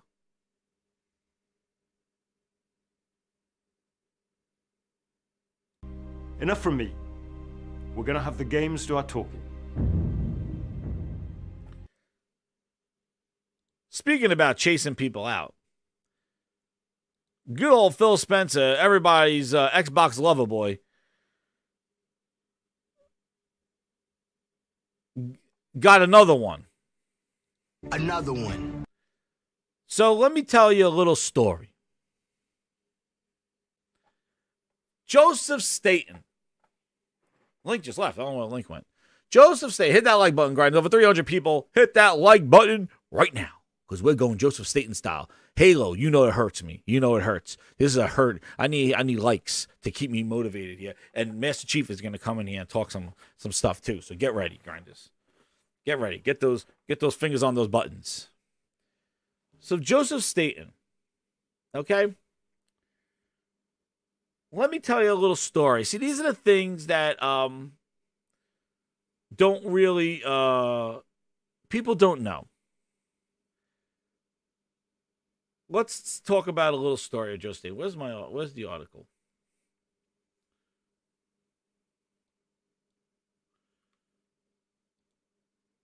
So,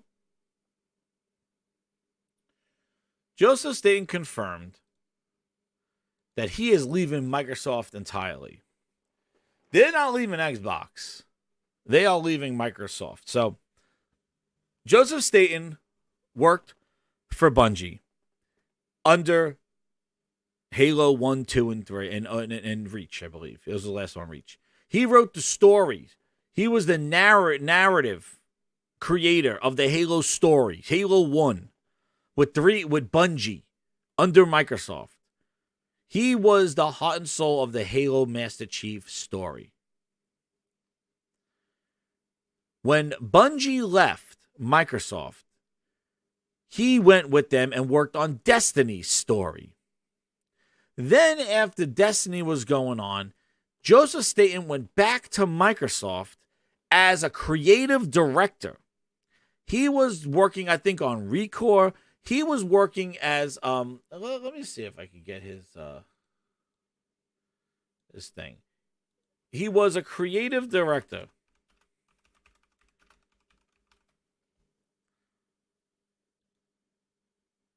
We'll go through it right here.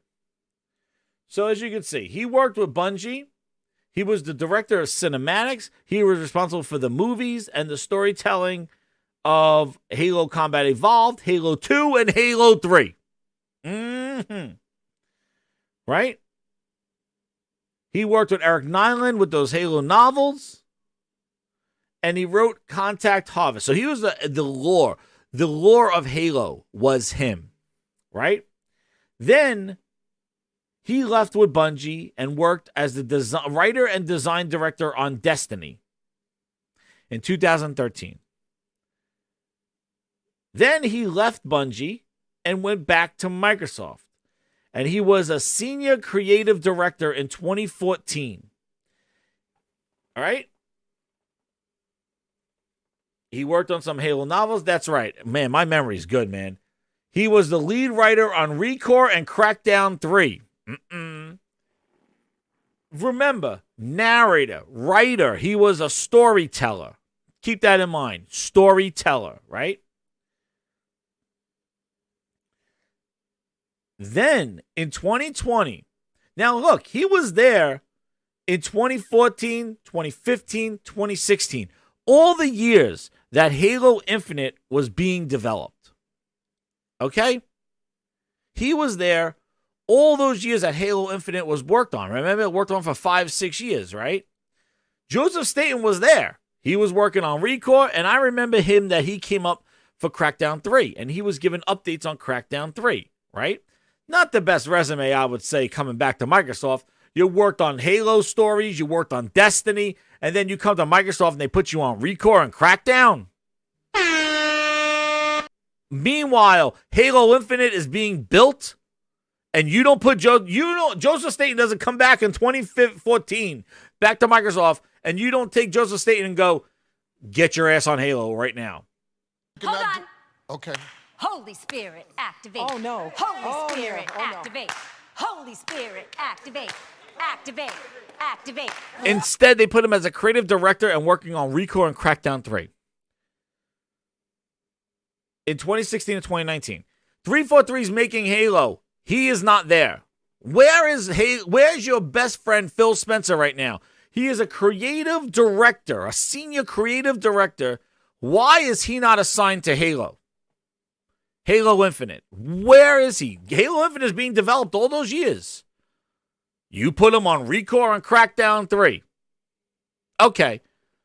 But when Craig shows up in 2020 and you delay Halo, then in August, you tout this man out, Joseph Staten, and tell him to go fix Halo. And look where they put him on at Halo. They put him as the campaign project lead for Halo Infinite. He was the senior creative director, and now he's a campaign project lead. I don't know, that sounds like a demotion.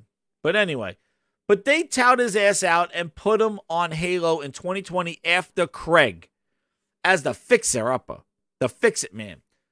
Listen, Crackdown 3, they did the same thing. Watch. I said this before when he was on. You can go listen to my podcast.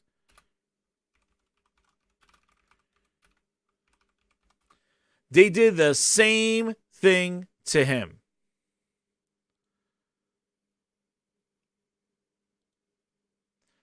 When Crackdown 3 got delayed, they put him on to fix it.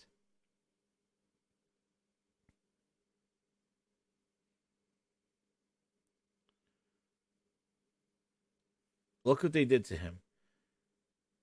So Crackdown 3 got delayed in 2017. And look at his interview here. GamesBeat, what has been your role? Staten.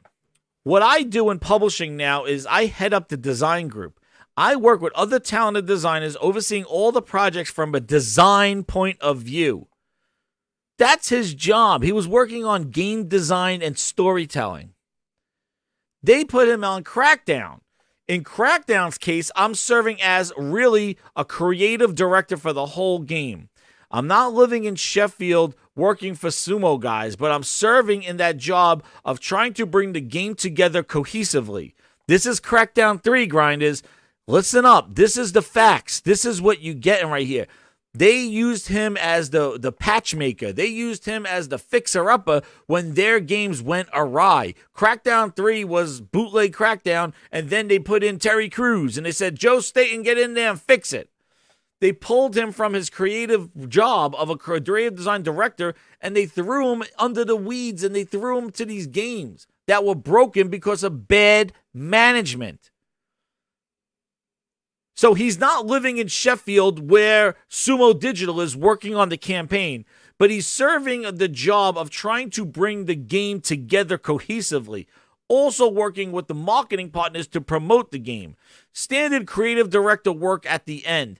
I do bug triage every morning, 5 or 6 days a week, 3 hours, trying to really shut this game down.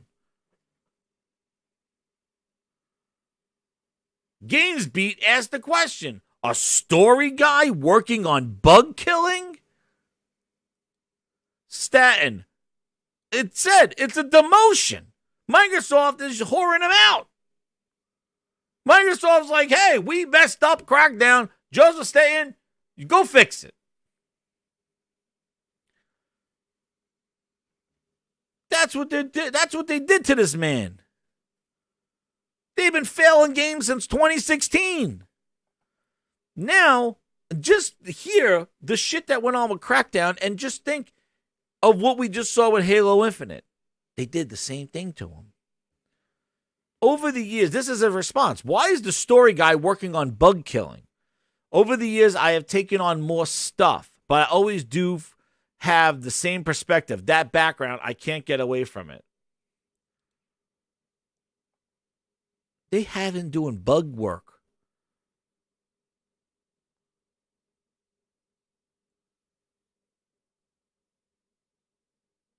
But they put him down when Crackdown got delayed.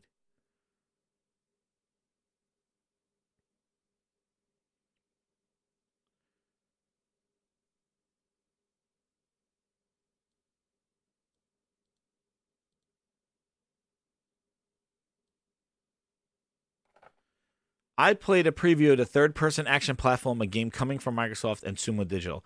I played terribly at multiplayer, but Joseph Staten, creative director of Microsoft, was kind enough to laugh at me. Staten was one of the original creators of Halo at Bungie, joined the Crackdown project in 2014, and helped bring it home. The original creators left the project, and Microsoft abandoned the previous launch date of 2016. But now the game is complete and full of bombastic gameplay with Terry Crews. They brought Terry Crews on, and then they brought Joseph Staten on to bring it home. Crackdown 3 is a follow-up to 2010, 2007's, part of the long ambition, using Microsoft's Azure cloud and all that other things. But that's what they did with him. And when he was done with Crackdown 3, he went back into the woods And then when Craig was shown in 2020, 343 announced that Joseph Staten is back working on Halo to fix it. They brought this man back after Crackdown 3. They brought him back to fix Halo Infinite. Okay? And he was the campaign project lead. So now that you know his history, Grindhouse, now that you know his history of what he did and how Microsoft never used him to his strengths of story writing, they used him as a fixer-upper to games that were in bad development status. They put Joseph Staten on not when Halo Infinite was being worked on. They put him on when Craig came about. Okay?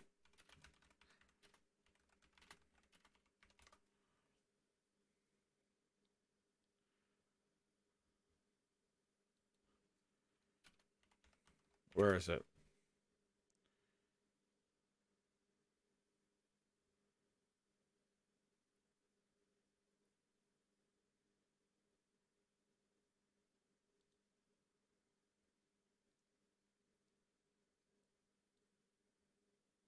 They brought him on.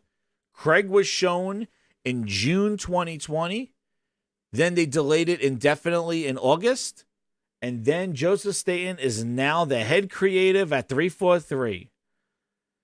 Joseph Staten, a longtime alumni, well known for the key member of the original Bungie team, has rejoined 343 after the July demo and is suing Craig, driven a debacle as a project lead for the campaign. Listen, no, I didn't. Ghost in the Garage Gaming. I'm sorry. I was reading the articles. I didn't see it. Ghost in the Garage Gaming. Where is it? Wait, no, Ghost. I didn't see your super chat. Where is it? Where's Ghost in the Garage? Did I read it? Hold the phone. Hold the phone. I'll get it.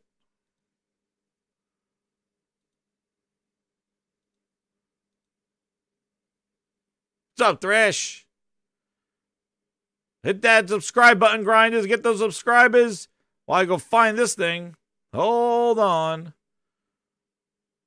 No, Ghost, I didn't see it. It's not here. I have Game Night's last one. I don't have yours. What was it? Yeah, I didn't see it, Ghost. Sorry, man. It didn't come through. Nope, went to the thing. So, Joseph Staten came on after Craig as a fixer-upper. The fixer-upper he came on. Right? They did it to him again. And then you heard updates from him from then on. And if you remember, Crackdown 3 had updates about the multiplayer from Joseph Staten because he was the fixer-upper for Crackdown 3 when that was in dire need of development from bad management. 343, Halo Infinite. They did not put Joseph Staten on, hey, Halo needs some help. No, they put him on after the Craig debacle. So after Craig, he came on. He's the head of creative at 343. What does that mean? He means he oversees the creative aspect of the entire project, more than the campaign director. He has more creative control, and he was there to fix Halo. Craig, the new mascot. Yes, exactly.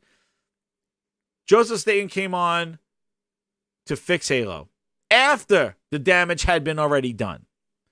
So this man was put on like the fixer-upper, the patch man. Now, notice what he was, the campaign project lead creative. Now, this is where I want everybody to put on their grinders thinking hats. He was a last-minute fixer-upper. Microsoft, bad management, throw Joseph Staten on there, and, PR move. It was a PR move. Put him over there. He'll fix it. He did the first Halo, and all the Xbox fans, Xbox the Ocho comes out. Oh, Joseph Staten's back. Halo's in good hands now. And all the Xbox fans getting all wet dreams and all the, oh, Joseph Staten's back. He's going to fix Halo. And I'm like, guys, they did the same thing to him with Crackdown 3. They're throwing him to the wolves. I'm sorry. We heard you. Joseph Staten doing updates. Now, he was the creative campaign person, right? So, now, Joseph Staten leaves, right? He left 343. Not now. He left 343 when the layoffs were happening.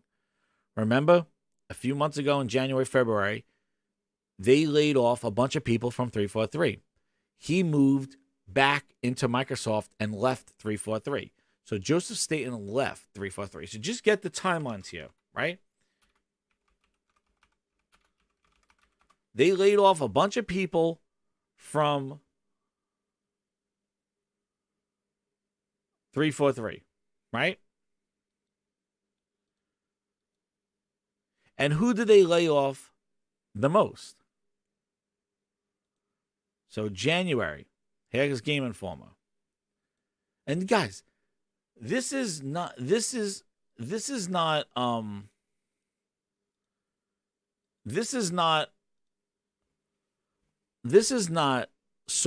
is not a Tom Henderson piece. Trust me, dude, my sources. This is all articles. This is facts. This is exactly what happened. So to finish the story off, he left 343 and rejoined Xbox Publishing in 2023 in January. He left when they fired their whole single-player campaign from 343. Microsoft got rid of the campaign team. Joseph Staten was the head of the campaign team, and he went back to Xbox Publishing. Xbox Creative he left for. So Microsoft laid off 10,000 employees, and he went back into Microsoft. The creative director was brought onto the team and then now went back to working for Microsoft Creative, right? Now the news is that he is leaving Xbox and Microsoft entirely to pursue other things. He is gone. He's leaving entirely. Entirely. That's the Hmm. thing that people don't get. He left 343 and went back to his job of being creative on publishing, writing stories. That's what he was brought in for in 2016. Now he's leaving that entirely. He's done being the fixer-upper for their bad management. He is leaving the whole company now. That's the difference now. In January, he left 343, which made everybody question, wait a second, made me question at least, what happens to Halo campaign? What happens to the thing that's in Game Pass, the campaign? He was in charge of that. They fired the whole campaign team, and they moved him back to creative off of 343. So what happens to Halo's story from now? You're not getting DLC. You're not getting anything right now. You're getting your battle pass, which did nothing. It did like 4,000 people one day, and then it went back down to bottom of the barrel. So he's back there, and he's like, I'm done with being the fixer-upper to your trash. I'm leaving the company entirely, and he might go to Bungie. Yeah, he might go to Bungie. He might go right back to Bungie and work on Bungie's new game, not Destiny 2 DLC. Bungie's new game. But he's done with Microsoft entirely. He left them. He's done. They tried to use him to patch up Crackdown 3. Then they threw his ass under the bus with Halo Infinite. After Craig, the damage was done with both of those games. And they put him in that position to try to fix it up. Meanwhile, he's their storyteller. He should be making new exclusive game stories for Microsoft. So my tweet was, with Microsoft paying $77 billion in publishers to buy already established franchises or somebody else's franchises, why the hell does Microsoft need a creative team anymore? They don't have any stories to tell. Their story is we're buying the story. They're buying the library. They don't need Joseph Staten and a creative team creating new stories and franchises That's the guy's job. That's what he was brought in with. So he's gone. So tell me where it happens to Microsoft Creative. They don't need it. They got Call of Duty. They got big-ass publishers now that can make games that already have established franchise names. Microsoft don't need to invest in original stories. They don't need a storyteller. He's gone. So a screw Halo story. He left Xbox entirely, Microsoft entirely, and came out on Twitter to confirm it. That's another one that's gone. What do you guys think? Another one. Link, hey, Ghost of the Shell's in here. What's up, man? Ghost, you there? Hello, hello. But anyway, there he is. What's up, man? So who you talking to, me or both Ghost? of you? What do you think about him leaving entirely? Man, this trend is going to continue. They don't want to work over there. He's done. He's not going to be on the sidelines waiting for the next failed project. Who knows? If he stayed there, they probably would have threw his ass on Fable. Who Perfect the hell Dark. want to make? Would you want to make games for Game Pass? No, they don't want to. No. And why would they? They're not creating. He's gone. They're not creating original stories. They're buying. They're buying goddamn. They're buying Activision, Call of Duty. They're buying already established IPs. Hey, games that have already been built. Redfall, Starfield. That's already being done. We don't need anybody to create anything new. We're buying shit off the shelf. I wouldn't be surprised if he stayed there. They probably would have said, "Hey, guess what, Joe? We're gonna wait. When we show Perfect Dark and everybody says it looks like shit, we're gonna put you on Perfect Dark. So just stay tight right there. We're gonna show the next trailer to Fable in the next year or two. Get ready. If people say it looks like shit, we're putting you on Fable." Like, that's what they do to this guy. That's what they put. That's what they did to him. I mean, if I were him, I would go somewhere where his talents can actually be utilized. If he wants to still make games over there, but not with Microsoft. I would go somewhere, go to Bungie, go somewhere else, and there's someone else that'll pay him to do what I don't know what this guy's good at. I guess he's good at stories, or what is he, a good director? He's a storyteller. Man, nobody wants to make games for Game Pass, man. They don't. If you look at the list of people that are left, and you can say how they left and what they've done, you're talking Bonnie Ross, Kiki Wolfkill, Joseph Staten, Rod Ferguson, Shin Megami. What's his name? Shin Megami, the guy from after he dropped off Hi-Fi Radio, he left. The guy that made Evil Within, he left. Two leads people from Playground Games left to create studios. And guess what? They didn't leave going like, "Oh, I love Microsoft. I'll be making my next game for Xbox." Dude, those people from Playground Games said, "We're making a multiplayer game because we want to do something different and not the status quo." Maverick Games said that stuff. They're leaving because they want to do what they want to do. They don't want to be part of this production facility that Xbox gaming has become. Shinge Mikami, that guy, he left. Veja says Joseph Staten might make his own stories in Grounded. Oh, damn, that's right. He's going to make his own stories in Minecraft, too. He probably is, man. Like you think about it, they don't need a creative anymore, dude. Like they don't need they are done, I feel. With him leaving and you see the talent leaving, these head people of these studios, Microsoft is changing to a production studio. Booty said it. It came out of his ass. He says that we look at these as more of production driven. And when you talk about production, I think assembly lines. I think of just get it out, get it out, get it out, get it out. You don't think of quality. You think of quick. And that's what Matt Booty said. Matt Booty said that they look at these studios, and he wasn't even talking.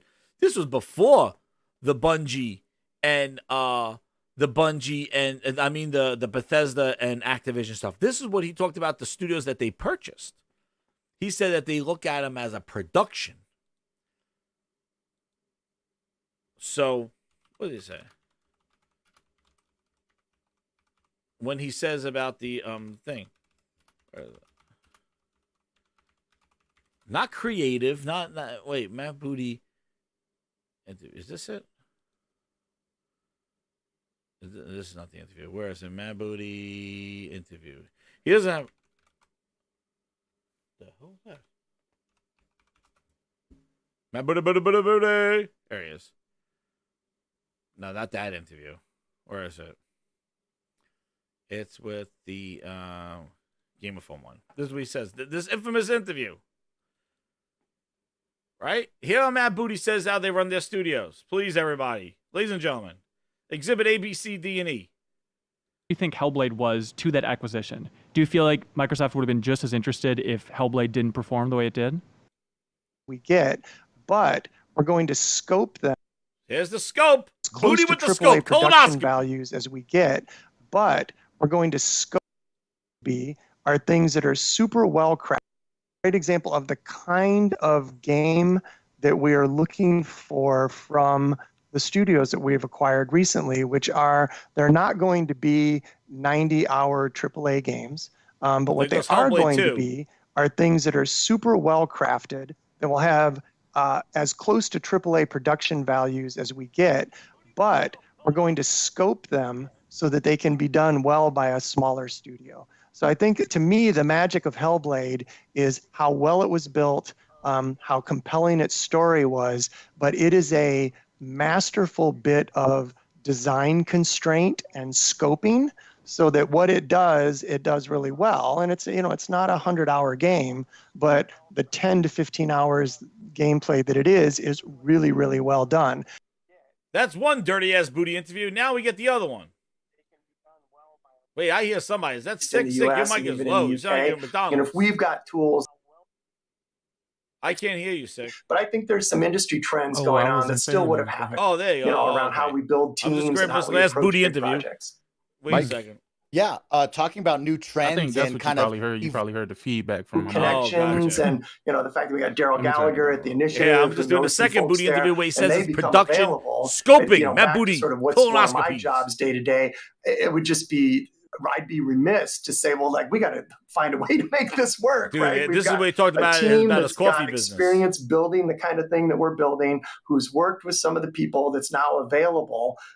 You know, it was not a standard situation because they're not usually out billing themselves as sort of a co-development studio like many places are. But we found a way to make it work. And I think it was through some of the personal connections that we've got. So I'm excited about it, just in terms of what it adds onto the team that we've already got there at the initiative. And again, just it's too precious of a resource right now in the industry to not jump on that. And, you know, we can figure out some way to get a contract done or whatever we got to do. And in terms of the What?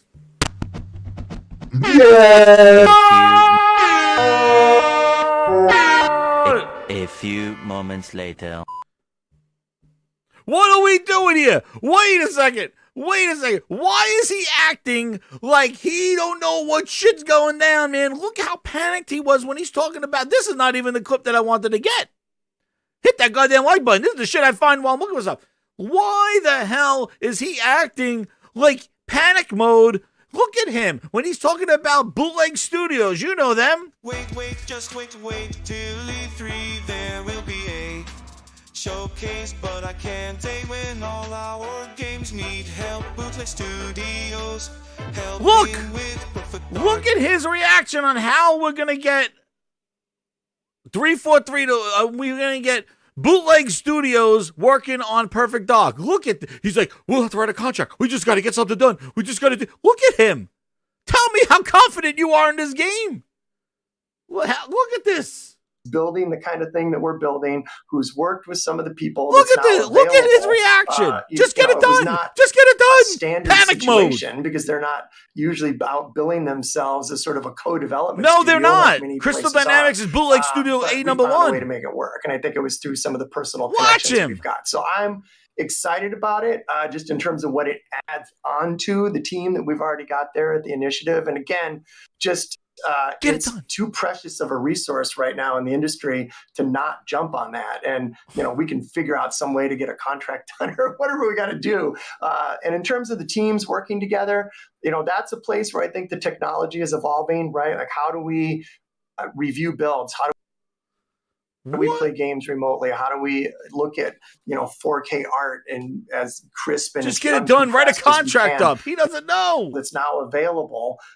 You know, it was not a standard situation because they're not usually out billing themselves as sort of a co-development even studio know. like many places are. But we found a way to make it We work. found a And I think way. it was through some of the personal connections that we've got. So I'm excited about it, just in terms of what it adds onto the team that we've already got there at the initiative. And Team again, left. just it's too precious of a resource right now in the industry to not jump on that. And, you know, we can figure out some way to get a contract done or whatever we got to do. And in terms of the You got it right there. You ready for Perfect Dark? Grinders, hit that like button. You ready for Perfect Dark? You heard it, Mr. Matt Booty. Got you hyped for Perfect Dark right now. Ryan says, hey, Tom, what are you doing Thursday? Can you help us on Perfect Dark? That's what it sounds like. He's like, and what was hilarious is that when he's talking about a precious resource, he's not talking about Perfect Dark, the IP. He's talking about the availability of Crystal Dynamics to help them work on the bootleg game. Like, we got to find a way to make this work, right? We got to find a way to write a contract. Do something. God damn it. He's doing this shit right here. Helmet, what's going on? Sanders, what's going on? It's Mega Meg. She's gone from suck to blow. What? They're getting all their air back. Do something. Do something. Do something. Do something. Make it work. Do something. Holy shit. Hold on. Okay. Holy Spirit. Do something. Activate. Oh, no. Holy Spirit, activate. Holy Spirit, activate. Activate. Activate. Make it work. I don't know.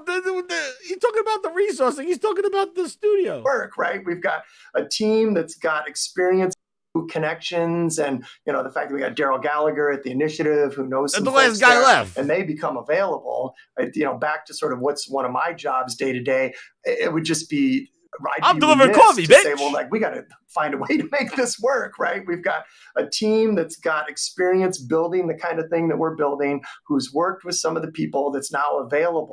I don't get it. In what world do you sit there with the initiative, the Charlie's Angels of game developers when they were there, and basically you're like, oh, well, Creative Assembly just happens to be, Crystal Dynamics happens to be sitting on their ass. Well, you know what? Why don't we make them work? We got to make this work. Do something. Do something. Make it work. Like, who develops games like that? And now they're working on, exactly, Crystal Dynamics is working on Tomb Raider. They said, you know what? Take your contract and wipe your ass with it, Booty. That's what they told him to do. They told him to wipe his ass with it. They said, Booty, this is what you can do with your contract. Oh, shit. Holy shit. That wasn't even the part that I wanted to get. But sick, do you hear this man talking about Crystal Dynamics and how this shit came through? Do you believe it? It sounds like they found them on the streets. I'm gonna keep it a buck, man. I try not to listen to anything that people from Xbox say. This is the fucking Booty. This is coming straight out the booty hole. Oh yeah, absolutely. This is not no fanboy shit. This is straight out the booty hole. This is not no influencer. Yeah, that dude been saying all kind of bullshit. I mean, his name is Booty. Hey, Hi-Fi Rush was as close to AAA as you can get. Oh right? shit! That based on him. That's based on what he said. Oh right? my god! He said as close as as close as it can get to AAA. So just knowing that, all y'all people who support Xbox, y'all getting exactly what y'all deserve. Unfortunately, booty quality, dude. Jesus. Unfortunately. And Joseph Staten leaving, I don't even really know who that guy is. So I did his whole life history on that whole thing. Yeah, I'm not gonna pretend like I know who the guy is, but I did hear a lot of people talking about him when he finally did come back to 343. Yeah, and they held him in very high regard. So he wrote the story for Halo something. 1, 2, and 3. He Halo was the 1 story was fucking terrible. Listen, he absolutely. If you want to know where the Master Chief story came from, it came from him. So whether you like it or not, he created the story. He left and went to work with Bungie, worked on Destiny, then came back as a creative director, worked on Recore, and then on Crackdown 3, they whored his ass out to fix the game because it was busted. And they did the same thing to him. They pulled him from his role. He was doing bug testing, he said, for Crackdown 3. Then he went back into the weeds. Wait. Yeah. Do you hear the games that you named? Exactly, dude. I'm telling you, this is the management. This is where his strength was with Recore and Crackdown. It's like they threw him in a dungeon or something like that. They made him work on Recore. Yes. They brought him back from Destiny to work on Recore. And Crackdown 3 with Terry Crews. Write a story with Terry Crews in it. And Crackdown 3. We just bought Terry Crews. Go make a story with them. Then Halo was in the background getting devved the whole time. They didn't put his ass on there until Craig came out and they delayed the game for a year. That's when they put him on Halo. Nobody at a desk said, guys, we got Joseph Staten here. Why don't he go make Crackdown 3? Why don't he go make Halo Infinite? So he was just a face then. It was a PR move, dude. It was a PR. They knew Halo was in the shits. They said, hey, we got Joseph Staten sitting there on the corner. He finished Crackdown 3. He's just sitting there doing nothing. Let's go put him on Halo as a PR move. And everybody kissed Phil's feet. Phil, the best decision ever. Meanwhile, the dude was sitting there for years, and nobody put him on Halo. Ridiculous. Well, good luck to him on whatever his I think he's going back to Bungie. He's going back to Sony. That's what he's going I don't think so, man. I think he needs to go wherever he needs to go to he's gonna go make fit in Crackdown and do 4. good things. I think he's gonna know what he gonna go work for the he's going over to Rocksteady. He's gonna go help them on because goddamn what game was that? The friggin' what is it? The Suicide Squad. It looks like Crackdown 4. He's gonna go work on that. He's like, oh shit, that game looks like Crackdown. I'm gonna go work on the Suicide Squad. I mean, honestly, I don't know why people get like super hyped for one person though, because like one guy Joseph Staten is he's only one guy out of the entire team, bro. Like he couldn't bring that back. Halo was doomed from the beginning, bro. But sick, that's what they did. They put one dude on it to fix it. Yeah, it was already doomed. And after it was doomed, in a year, you think he could turn that dog shit around in a year? Well, Microsoft management thought he could. Nah. They did the same thing in Crackdown. They put one dude on there. They didn't give him a team. They put one dude on there, said fix it. But I don't think that's really what their goal was. I think their goal was, hey guys, look, we got this veteran guy who's known for making Halo shit. He's gonna come back and work on Halo. Get hype. Like, After that's Craig. what that was for.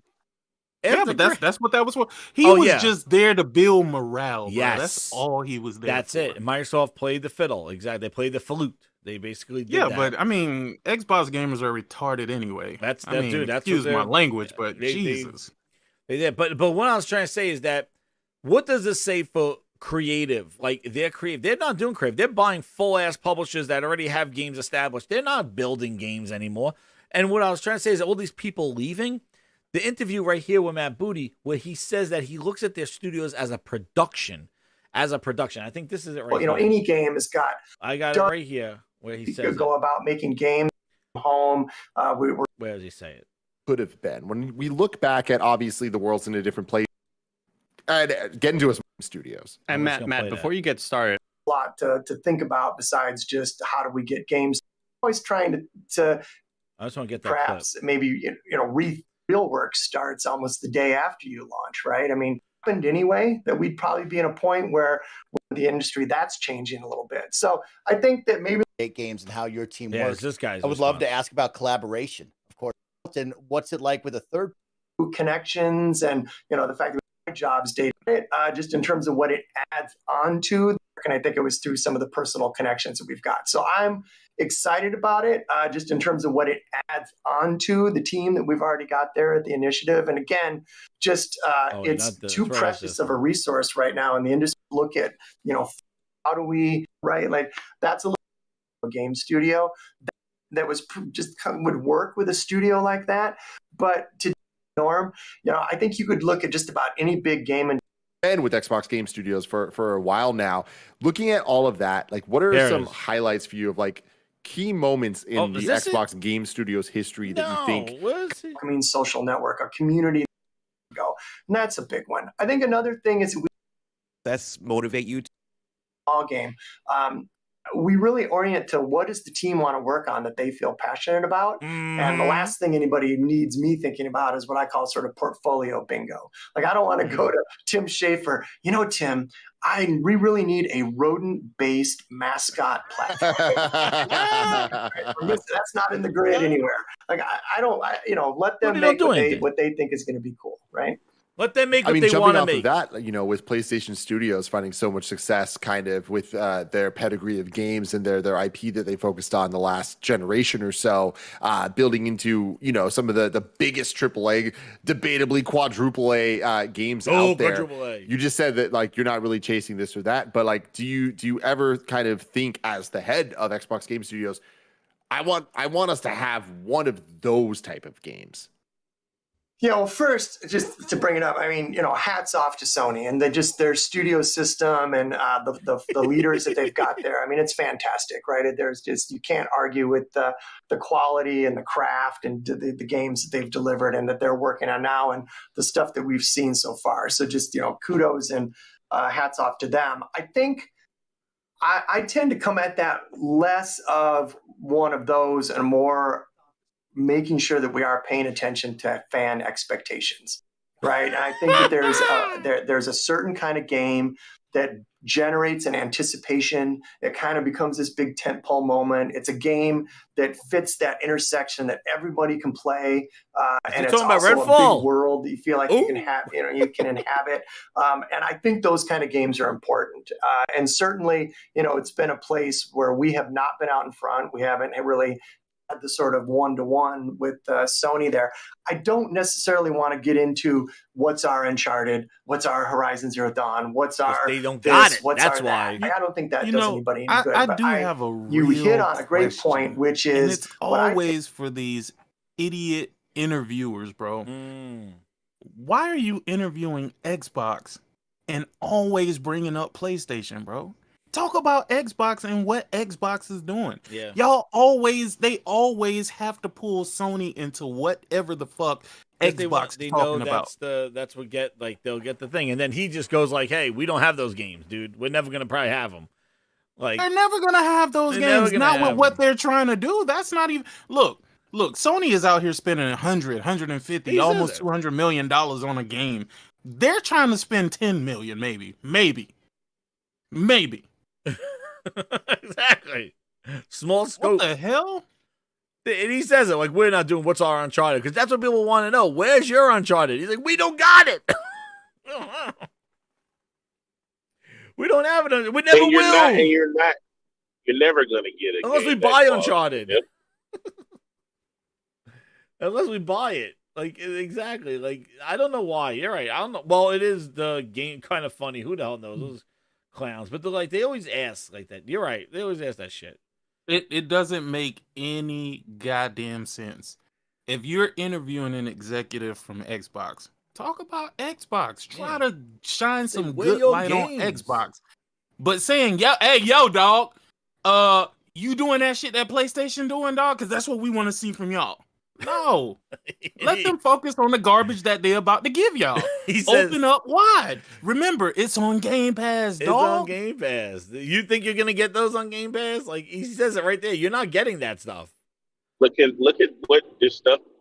Look at Redfall. That's the kind of stuff, Yeah, he says he's meeting his fans' expectations. The Redfall's first one. Redfall looks like absolute I got that. We'll do that next. Garbage. Bruh, I got that. Don't ever come and talk to me about no fucking Redfall, because Back for Blood looked better than Redfall, bruh. If y'all want to go put both of them side by side, trust me, I put hella hours into Blood. What? Redfall looks horrible, dude. That game look horrible. Let me tell you, man. The AI's brain did. Too. Oh, we're gonna get into that. I just wanted to get this one line. We'll get into Redfall. I wanted just to say about this production. Let me ease up. That's the next one. We're ready. I'm ready for that one. Life, right? I just Mark wanted Jermel, who is the game. Say where our teams just try. I love that they're talking. Dude, where is it? It's one of the things. Is it after this commercial? Right, and it validates this idea that the Minecraft world is big. Booty Came out, out, his people played it for a little bit and then never played it again. But then there was this quiet. We so many different projects. Hold on. Outer Worlds. I don't think Booty is talking out his ass. I think he's being really honest. In there has got instant access. Nobody wants to hear it now. Something that else. it probably never would have had access to before. I think he's being very honest. Tim, he says it. Where the hell does he say it?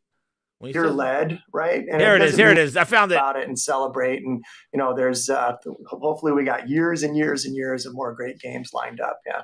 So, I mean, you kind of touch on it about that's part of your job is calling and checking in. You are the head of Xbox Game Studios. What is your job? What are you actually doing? And I know that's such a broad question, but is your job to kind of check in with the different teams and how much is the strategy of content roadmap and all of that?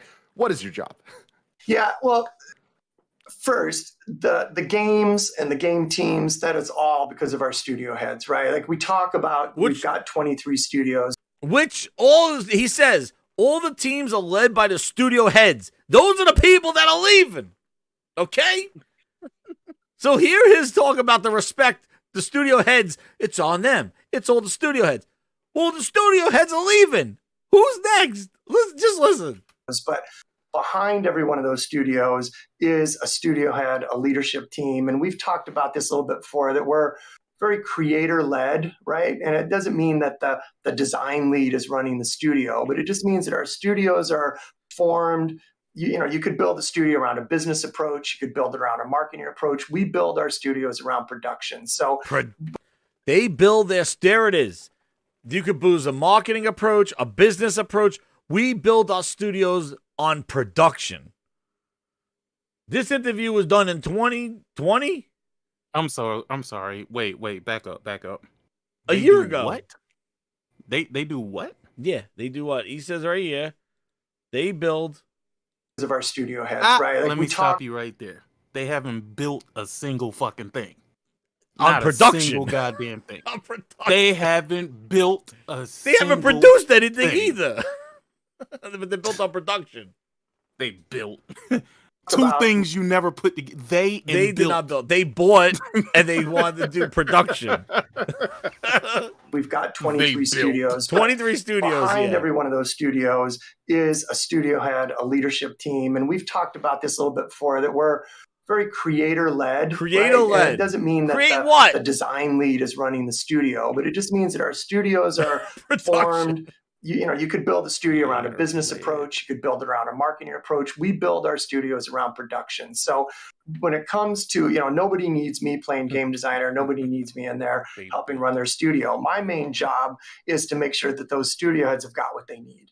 So that is, I am their voice back to Phil's leadership team. I'm their voice back into the broader Microsoft. And really my job is to wake up and say, is there something in somebody's way? Right now, what is Bonnie Ross, who's, working with her team to get Halo? Is there anything that I can do to help her today? So he uses Bonnie Ross as an example. I wake up and say, is anything in anybody's way? Dude, he is the coffee man. He is the booty-ass coffee. Every time I hear him, I just think of the Austin Powers drinking, going, this coffee tastes like shit. It is shit, Austin. It's a bit nutty. Coffee delivering, booty delivering shit coffee. Dude, what is in Bonnie's way? I'm going to give you a news flash. Bonnie ain't there anymore, bitch. Who's in whose way? She's not there anymore. What do you do now? Man, this whole interview is a joke, my nigga.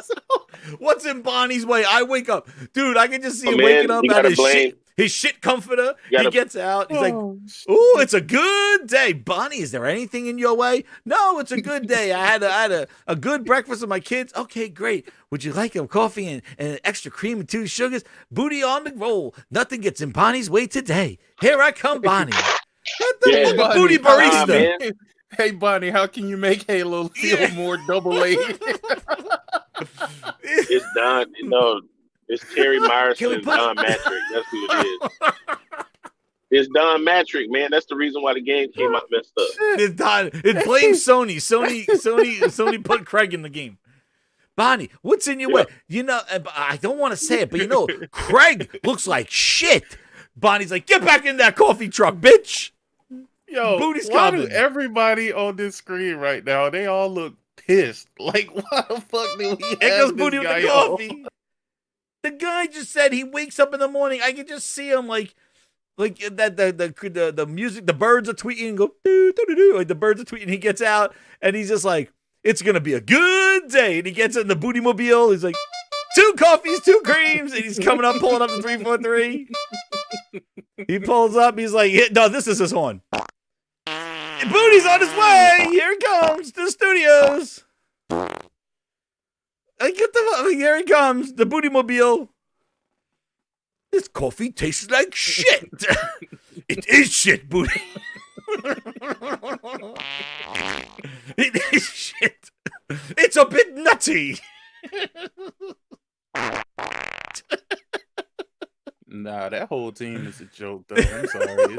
It really is, bro. The Folgers commercial. That's that Booty waking up. He smells it. Who's that? Look at him. Their voice back into the broader Microsoft. He's the voice to those Phil. studio heads have got what they need. So that is, I am their voice back to Phil's leadership team. I'm their voice back into the broader Microsoft. And Wasn't he really, the guy you know, my job is to wake up and say, is there Minecraft something or in somebody's Mojang or way? some shit You know, like that? Yes, he was the guy in Mojang. Microsoft bought him his ass too. They didn't recruit him. He came over from Mojang. And think about the guy he didn't even create Minecraft, this dude. The other guy did, and Noob or whatever the hell his name was. Ned. He didn't even create Minecraft. Booty was charged of Mojang Studios when Microsoft bought them. I think his name was Notch. Wasn't it? Notch, or Nuts, whatever his name was. Yeah, Notch and Nuts.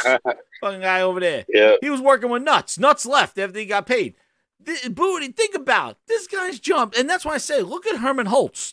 Herman Holtz ran Guerrilla Studios. He ran Killzone. He was like, yo, we're not making no goddamn Halo killer. Let's go make something else. And then he makes Horizon. His call to fame was Horizon Forbidden West. That was Herman Holtz. Think of his pedigree. This son of a bitch basically did Minecraft. He was like, guys, did they pay the electric bill this month? Okay, good, great. Microsoft didn't get in our way. Good job. All right, do we do those skins that we had? We're going to do what? The cat and the dog? All right, upload the cat and the dog to Minecraft. Guys, did the gas paid? The water bill paid? Okay, good. Good job, everybody. Great job. I don't want to get in anybody's way. Just make sure we upload the cat and the dog. Man, look, these damn clown ass executives that don't know how to run a company, they just fuck them, man. They suck. But Link, the lead is that he's dumping all this on. He's taking a booty dump on the lead, is saying, well, they are in charge of everything. I don't get in their way. What happens when they leave? Who's leading the pack? He said he's there to move obstacles out of their way. What happens when they leave?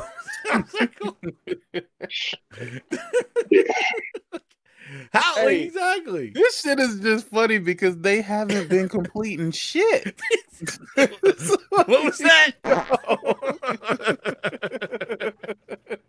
They're a production. They're all built for production. A1 production. They're A1. They're all from production studios. But all the leads are leaving. Bonnie, what's in Bonnie's way? Part about it. Oh shit, Bonnie's but not it here wasn't, anymore. It wasn't Bonnie. It ain't even just Bonnie. It's Bonnie. It's Joseph. It's what was the other dude that left from? There was Kiki Wolfkill left. Kiki, the one that is that friggin' the dude who was on there talking about the gameplay and how he's so excited. That dude left. I forgot what his name was. The day one dude, the day one guns. He left on day one. He's like, guys, we heard about the shotgun and the classic gun. We'll be there with day one guns. Dude left on day two. He's like, "Yep, Man, we're out of here." Look at this, man. Shinji Mikami, bro. As soon as he got there, he was like, "Yep, I'm out, bro." Because I'm out of here. Hope you enjoy Hi-Fi Rush is my legacy. He took one look at Hi-Fi Rush and was like, "No." They're like, "Guys, can you do Hi-Fi Rush 2? Just a little bit less content this time. We need to scale it down a little bit. Hi-Fi Rush is a little too much. We want to scale down. Maybe 4 levels, and we'll add a couple later on." Megami's like, "Get the fuck out of here. I'm out of here, bitch." He didn't go. There's no way he wanted to go from Evil Within to that. There ain't no way. Hey, Shinji Mikami was like, "What's the budget?" Yeah, exactly. I think that's what happened with Ron Ferguson, dude. Limited. It's I heard from all the influencers on Twitter that we have unlimited money to spend on the next game. Bullshit. No. We did not say unlimited. We said limited. Scope. Okay. Yes. You know the word scoping? Scope. We're gonna scope, scale down. Tube. What? You want to put motorcycles and Forza? Oh no. Scope. Focus. You want a blue car? We could do a blue car. That's it. We'll do a blue car. That's the scope it. Scope it down. There you go. That's all the scoping and shit. Oh boy, dude. And their production booty. I just love how they all. And Phil does the same thing too. They dump it on their studio heads. We got a great team of leaders and studio heads. That's why when the studio head's leaving, who are you going to dump the work on? Like, who are you going to dump it to? Phil doesn't take credit for any of this shit because he has to look good. Booty is like, I don't do shit. That's where I reference back to one of the conversations that me and Thrash had a long time ago. And I was like, we was having a conversation. We was like, so what happens when they buy these like big publishers and shit like that, and then they leave? Because we were having a conversation about how with Bungie, they literally pay extra so the talent wouldn't go nowhere, right? But people gonna leave regardless. No matter what you do, no matter what, if they don't want to be in a situation like that, and a lot of devs don't want to be in a situation where they can't make games for everybody because they don't want to have those silly conversations with people on the internet about why their game isn't coming somewhere. You know what I'm saying? So even thinking of like Sony, if they were to, make these big purchases and shit like that, there's no way that they could, know for a fact that the talent ain't just gonna get up and dip one day. Yeah. Well, you know what I'm saying? And I think that's why they structured their deal with Bungie so weird like that, because when you look at the deal from the outside in, it makes no sense to the general public. I don't care how many times you're gonna tell me that Bungie's gonna help them make multiplayer games. Bro, get the fuck out of here, dog. You are not going to convince me that they paid them the cost of what like they were worth at that time to come and consult, dog. Yeah. Like that doesn't that they're just making doesn't a new make game, any dude. sense to me, bro. That's what they're doing. And then I said, no. But that's the thing. When they make the new game, it's gonna be up under a new studio, and it's not gonna be called Bungie. I'm gonna tell you that right now. You think they'll spin it off? Because their promise is that anything that that Bungie is making will be multi-platform. But if my studio is now called West Star and I just use the talent from Bungie, you know what I'm saying? I'm still upholding. That's a big studio, yeah. I'm still upholding my promise to you, right? And let me ask you a question: does multi-platform include Xbox? Because if it's PlayStation and PC, that's multi-platform, right? Yeah. No, but no.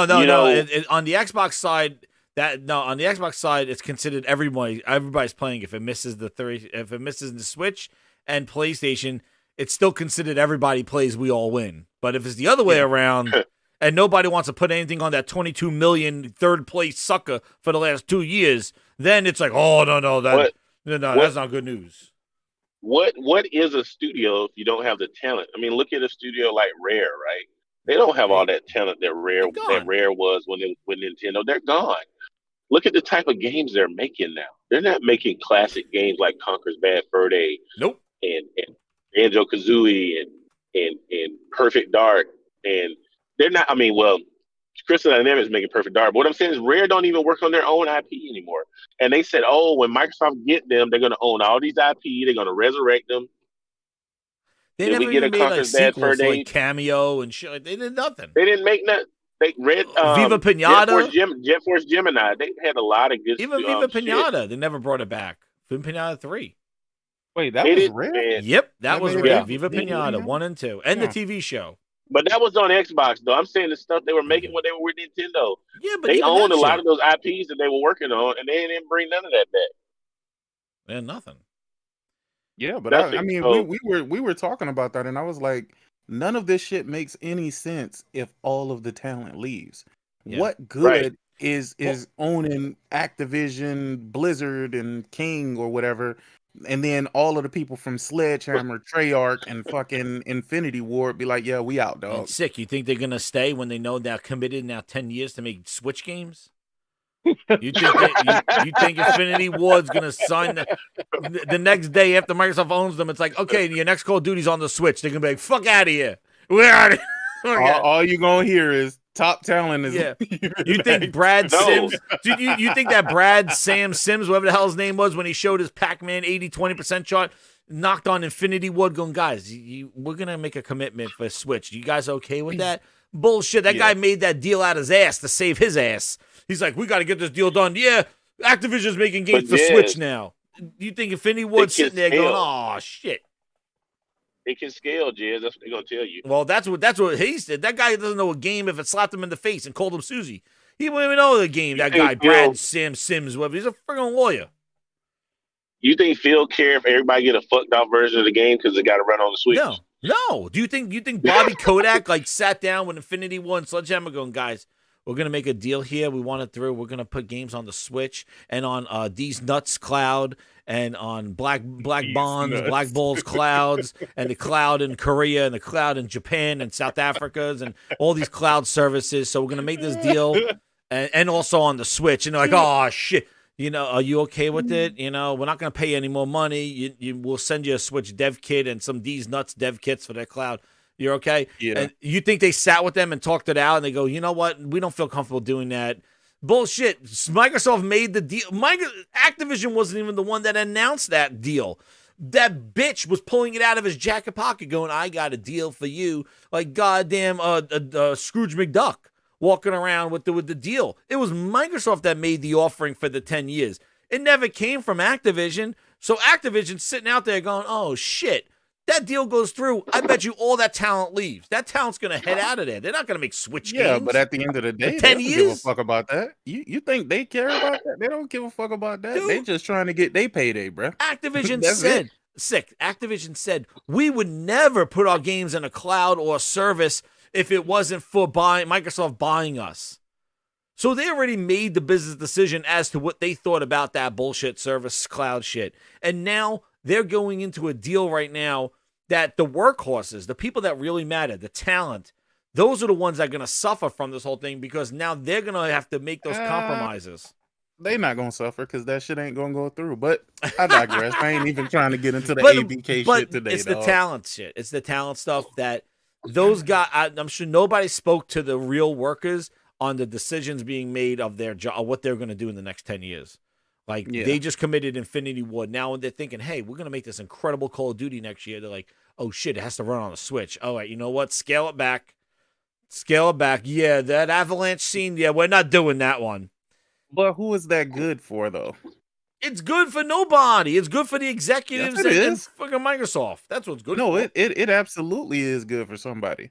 The weakest link in this whole console shit right now is the fucking Series S. Oh, shit. So now they can pawn that off and be like, well, this had to be scaled back because of the Switch, because it has to work on the Switch. Oh. The Switch is going to be the new Fall Guy. And it's going to be the new Fall Guy in a scenario where Nintendo don't even give a fuck about the game. Well, talking about scaled back, now we could do our Redfall shit. So Redfall is absolute hot garbage, bro. If you saw that shit and thought, oh man, this is going to be the greatest thing ever. Oh so my God, I can't wait to more play. Than 4,000 dislikes on this shit. I shout out to Thresh. He did the analyzing on this thing. But Thresh, honestly, You don't need to analyze and zoom in no 300%. This shit looks like grade A asshole. And really weird. And I watched the rest of the video. The cuts are so strange in this janky ass gameplay. Like he thinks that they're cutting out glitches. They not crazy. They not crazy. He's absolutely correct. They are. They're doing something. Why else would you make any of those fucking cuts were done? No sense. The boss seemed lifeless as fuck, dog. That motherfucker didn't seem engaged in that match. Like he was just there, nigga. Nope. Like I don't know. I don't even know what highlight. You call You know that what, Jazz? Jazz, did you read what a guy said? He played 90 minutes of the game. Yep, giant bomb. And he said that he walking in the rooms and AI's just staring at the wall. He can't even get their attention. Like, yep. I mean, I was said about the AI. I said even from their video, the AI looked so dumb. Like, and even in their campaign scene. Wait. And you know the funny thing about it is, all of a sudden everybody wants you to play it to figure out whether or not it's good or not. And I say, is that what you need to do, huh? You need to play it now, huh? Yeah, okay. Get that shit the fuck out of here, bruh. Like I said, Forspoken was great. Y'all niggas didn't choose to play that. Yeah. There was nothing wrong with Forspoken gameplay. And you want to know what? Guess what? A lot of people made their decision after playing the game itself with the demo. So you can't say people made determinations by watching a video. No, we made determinations by playing the demo, actually playing the goddamn game. People decided if they liked it or not. So it's not the same thing. Forspoken, we actually had the game in our hand a month before it released to play it. So no, but ask yourself this question. Hidden footage, man. They flew out Colt Eastwood and his crew for rooftop party circle jerks, and guess what? He couldn't bring back an ounce of gameplay. They fed him the gameplay. He couldn't even record his own shit. They flew people out to LA, and they couldn't bring home their gameplay to show. Tell me what's suspect or not, bitch. And IGN gets to show this horse trash? Tell me, Forspoken was in our fucking hands in December, bitch. We were playing the fucking game and making our determination. This shit's being hid behind the goddamn Wizard of Oz bullshit curtain. Colt Eastwood's ass flew fucking over cross country, fucking fine dining bullshit, and he came back with a goddamn highlight reel. Not even his own fucking gameplay. Taking pictures, signing asses, getting fucking lunch boxes. It's bullshit. This shit's being held because guess what? It looks like fucking ass. And they don't want everybody to know that it looks like fucking ass. And everything of Redfall that's been shown has been cuts and slices and talkovers and ass grabs and circle jerks. They're not showing straight up mission. There's a whole fucking story in this game. Start point A, go to point B, do the fucking mission, and hit gameplay 15 minutes, go. Nope. It's all these fucking bullshit circle jerks. Can we stop pretending that Arcane was this like crazy Arcane fucking studio from the beginning? Yeah, they love Arcane. Arcane does no wrong bullshit. Get the fuck out of here. Okay, if that's the truth, then why the fuck did Dishonored fail the way it did? And I'm not even saying that Dishonored is a bad game, because I don't believe that Dishonored is a bad fucking game. But if we judging Arcane Studios, what are we judging them based on? Because y'all niggas didn't go out and buy them fucking games. Let's keep it above. Did they buy Deathloop? Hell no. Deathloop. I did not like that. Deathloop, if Deathloop wasn't on PlayStation, that bitch wouldn't have sold a single fucking copy. A single goddamn copy. So let's stop bullshitting and playing like Arcane is this fucking great ass fucking developer all of a sudden when y'all didn't support them even before this. And I'm not just talking about Xbox gamers, I'm talking about PlayStation gamers alike. Somehow, Xbox always convinces you niggas to go out and play these bum-ass fucking Xbox games, these same games that y'all wouldn't play if they were on PlayStation. And right now, I'm talking to PlayStation fans. Games they would never, ever, ever go out and play themselves. Oh, well, you know, I'm going to give it a try on Game Pass. Oh, yeah, okay. All right, big dog. This is a $70 game, mind the way. Remember, Horizon? I don't even care about the game being $70 because Zelda Breath of the Wild is going to be $70. Yeah, but remember Horizon and God of War used the same animations to get in the boat and jump off the tall neck, and it wasn't worth $70 because they used the same animation to jump off. This game looks like a horse's ass and $70. But those games, I was told, according to this, they're using the same animation in Horizon. Xbox games are better. That's not $70. Oh, Kratos uses the same animation to get in the boat. That's not $70 game. You guys are so critical with that shit, Aaron. Do I gotta play your fucking song again? But this, just play it. Dude, this looks like a horse's ass. And it's all suspect gameplay. There is no fucking straight up gameplay. Everything has cuts. And what we see is the AI is dumb as shit. All right? And even when they try to tell you the campaign video, I highlighted that it looked like dudes standing around just waiting to be like shot at. Like they're just walking around. It wasn't even like an animation of a story. They're trying to tell a story and they're doing these pan overs and it looks like just random characters. Like they might as well be in their T shape, just standing there. Just like in just waiting to be attacked. And it's just like, what the fuck? Like, what is this game? Then the dude shows the stealth mechanics. He had to go invisible. It was the stupidest thing of utilizing. It was so dumb. This game is so weird and janky, dude. And that IGN, I'm going to tell you, IGN is a bunch of assholes because guess what? Their gameplay sucks. It shows that people don't play games. These guys are clowns. And they don't play games. So not only does the game look bad, but it looks even worse because they got probably dude playing with 2 left thumbs on this goddamn game. This guy, he don't like. This is supposed to be a highlight. This is a boss encounter. This is a tough boss. It looks like shit. It looks horrible. Look at these effects, the lightning effects. They look like something out of a 360. Are you kidding me? Look at the lightning effects. The guy like walking around. There's no fucking other enemies. There's no zombie hordes coming after you. Yo, go play a Days Gone and play this shit. All the shit that's going on at the screen at once. Hell, you want to talk about Forspoken? Go play Forspoken and tell me all the shit that's going on at the screen at once compared to these lightning effects. Dude, call down some lightning in Forspoken and tell me how that is not next gen, but this is a $70 next gen game. Next gen. That Next shit gen. barely looked last gen. This looks like a fucking Xbox One reject. Phil was face down, ass up in the goddamn corner office of Arcane, going, "What's this shit I smell? Oh, it looks like Redfall. All right, ship it." They ain't got nothing to worry about because they wasn't expecting nobody to buy this shit anyway. No, man. This was supposed to come out last summer. Oh, give them the time they need for the polish. Sick. Give them the time they need. You know what's crazy? It's a better game we delayed. Seen those screenshots? Remember those screenshots Yes. that came out a while back? Those screenshots was definitely very real. Oh, hell yeah. But this is a delayed game, everybody. This is a delayed game. Delayed games are better.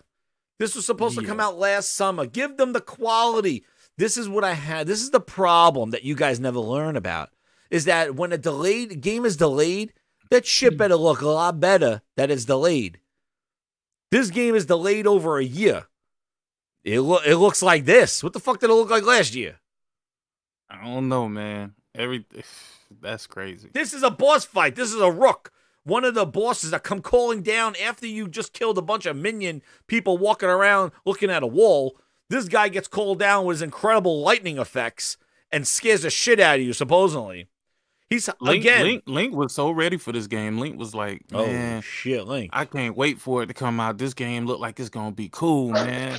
I did say that. Don't you? I was just gonna say, boy, I thought you were gonna lie. I was no, say, I did say it, but the more I've seen, I'm skipping this. I got some bad news for you. I'm sorry, I got some bad news. I just saw a Steam achievement pop up on this. This is not even on an Xbox. Dude, this is a Steam game. This is playing on PC. This is the best it should look. Holy shit. Man. It's funny because I told Link this is not even on an Xbox, dude. I said, no. Oh no. Nah, I'm gonna be playing some better games. Link, this is PC footage. This is PC Master Race footage. Oh shit. And look, they had to do a subtitle. The Rook did a death cry. Yes, because I need to see that. What did they say at IGN? They said that this is What do they say? They say here in the description. Let me read the hot description.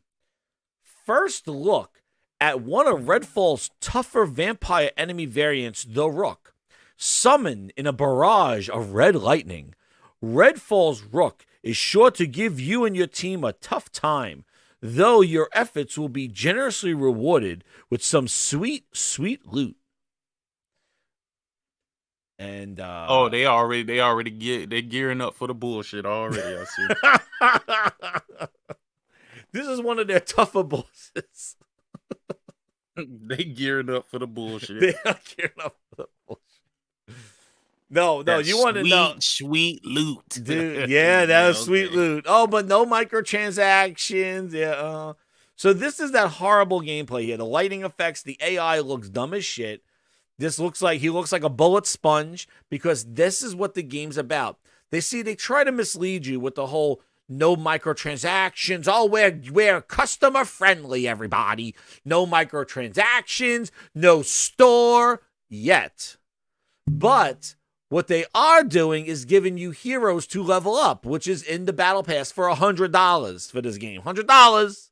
Pocket watches, get out there, $100. But guess what? Aaron Greenberg came to the rescue of everybody and said, guys, you could buy the $100 version for just $25 if you have Game Pass. Did you see that? Hold on. Okay. Holy Spirit, activate. Oh no. Holy Spirit. He activate. wants you to buy the Ultimate Edition activate. DLC Activate. for a game you don't own. That's the bullshit they're flexing over there. Did you see that? Did you know that you can do that? For just $25, you could just buy the add-ons and not own the game. Why does this game look like it was built in State of Decay, dog? Like, the more I look at it, I don't know. Is that supposed to be a sunset, or is that supposed to be Mars? That's supposed to be hell? Why is everything red like that? I don't know, but this shit looks like State of Decay, bro. It does look like State of Decay in first person. How's that deal? They're always looking for deals at Xbox because they know they can't ask you full price for this shit straight up with a straight up face. They can't ask you full price for this thing, but they could tell you about the wheeling and dealing that you can do here for. Are you fucking kidding me? Oh my God. Aaron Greenberg retweeted that Colt Eastwood gameplay, which was not even his gameplay. It was a montage made of all the game. Oh my God. It wasn't even his gameplay. This shit looks so. Colt Eastwood crappy, comes bro. here and makes a goddamn video, and stupid ass Greenberg likes it. It's a montage of all the content that's been shown of the game from the developer direct and from the trailer. He spliced it together to show all the shooting, and they're trying to use that to damage control this goddamn IGN gameplay. Because the only people to show straight up gameplay is IGN. Not even the people they flew out to California to play it 2 months ago. And Aaron Greenberg supports that. He fucking retweeted this bullshit. The montage he made.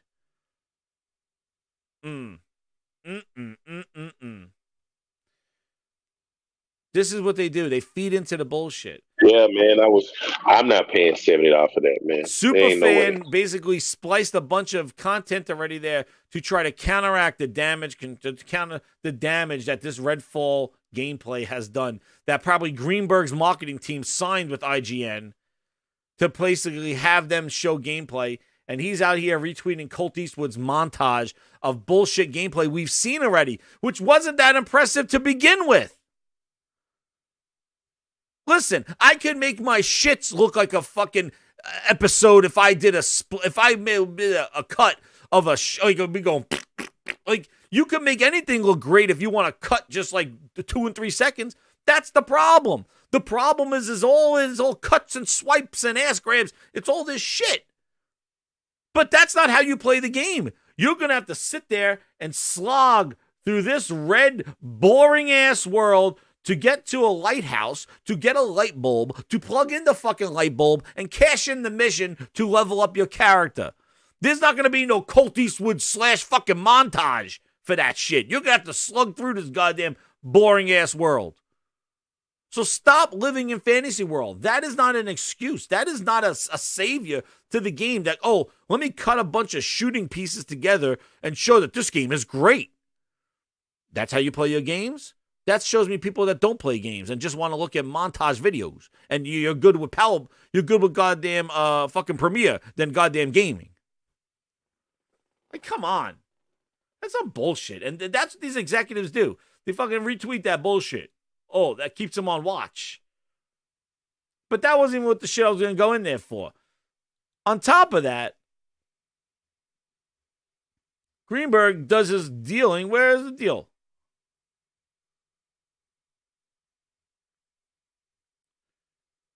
For $25. Where is it? Here it is, $27. Look at this. Look at this. Less than a month until Redfall launches exclusively on Xbox, PC, Game Pass. Game Pass members can upgrade to the $100 Bite Back Edition for just $27.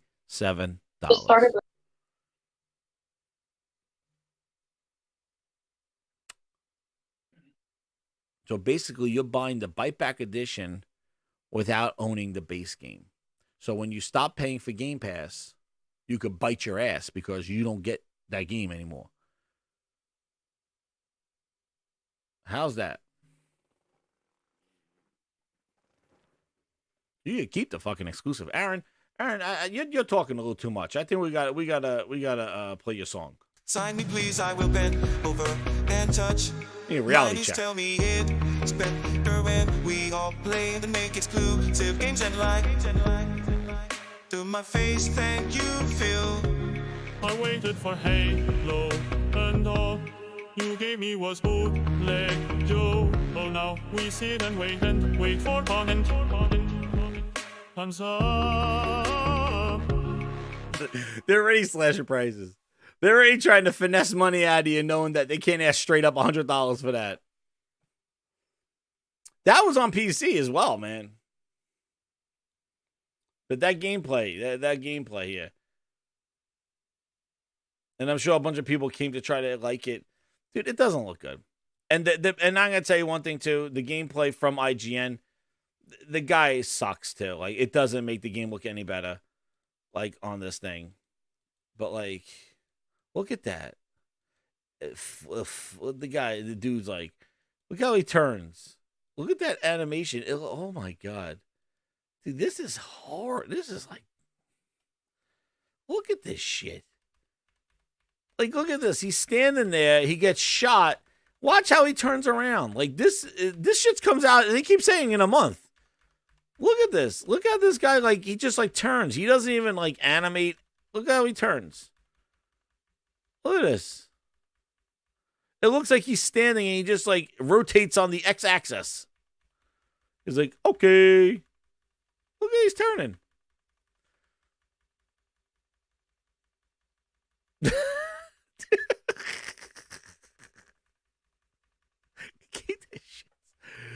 Where's my $70 warriors out there, man? $70? This is not worth $70. Dude, this is a goddamn war. This is horrible. Oh my gosh.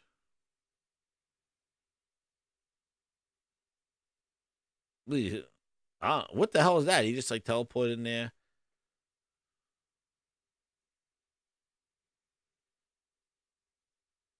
It's so weird.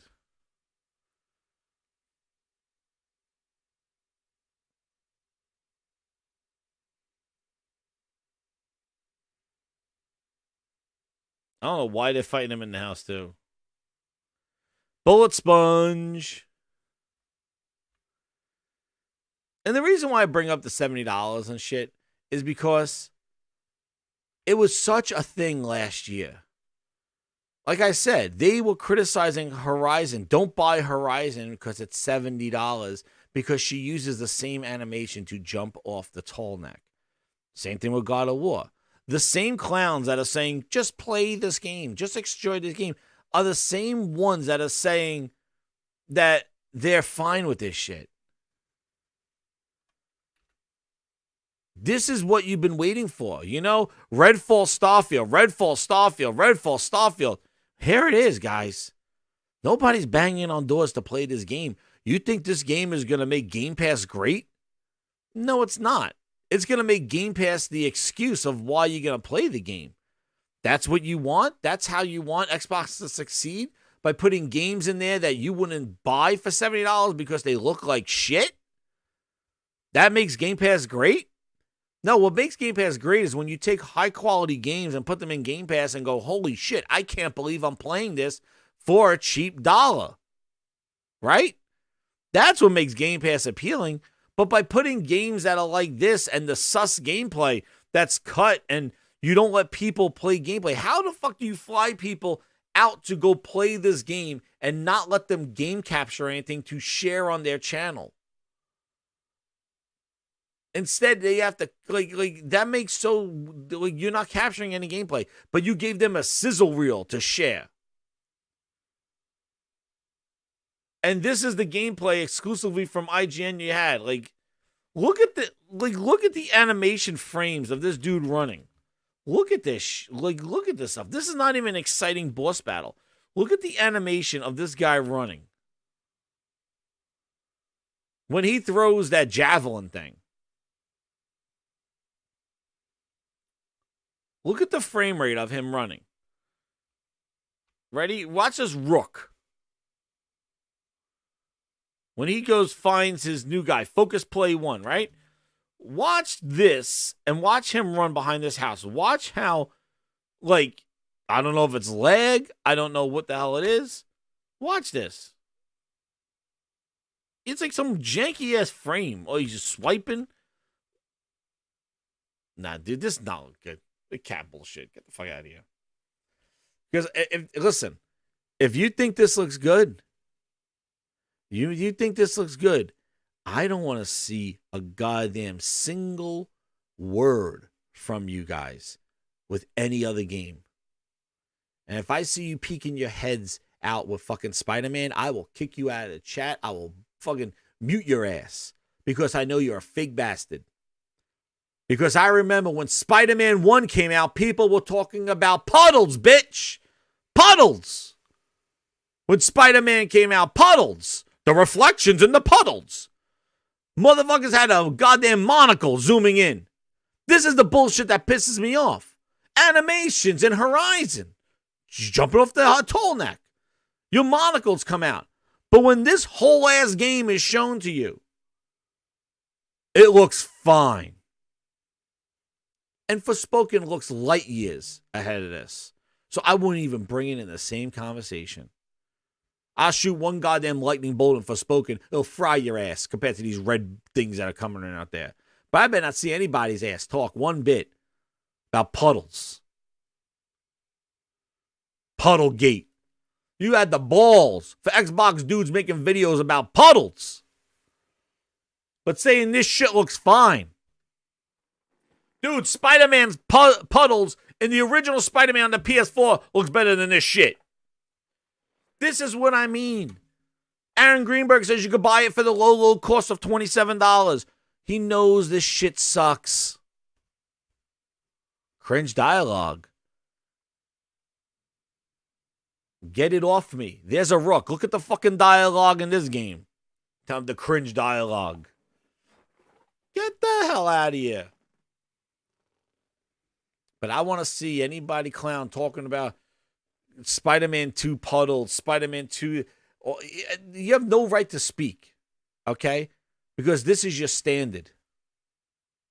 No jump button. Yes, Ryan, I remember that one. No jump. Oh, you can't jump in God of War. No jump.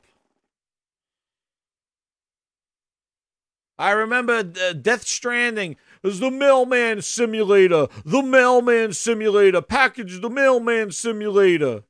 Trash. But this is okay.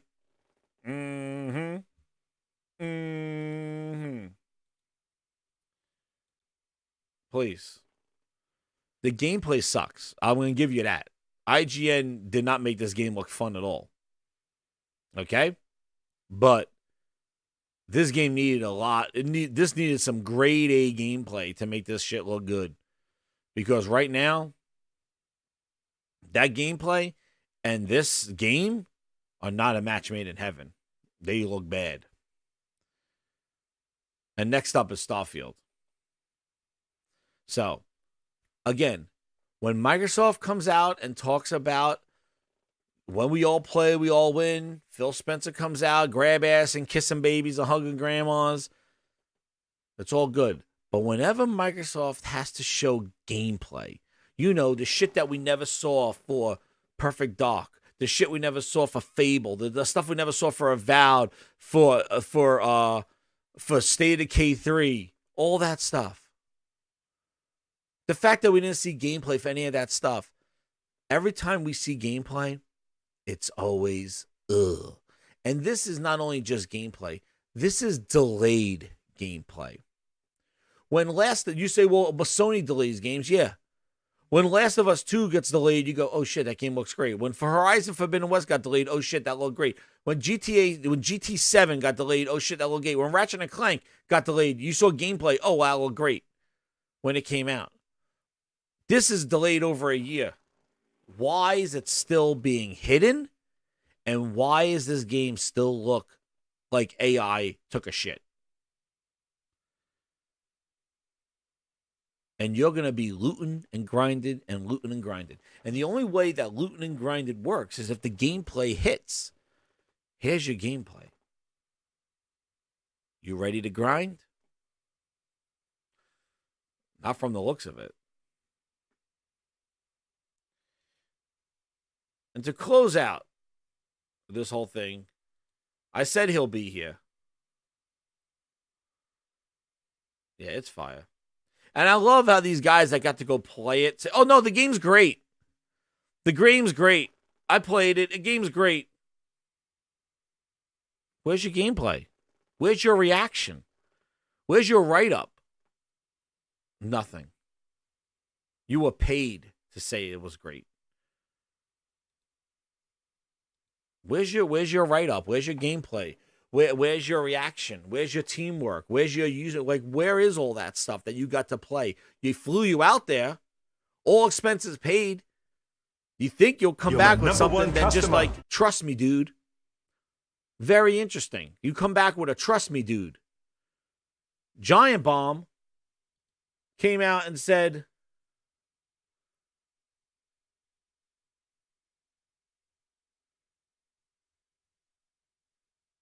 what did Giant Bomb say?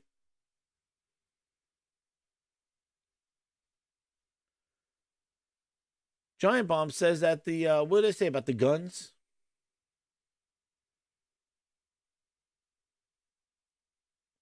Where is it?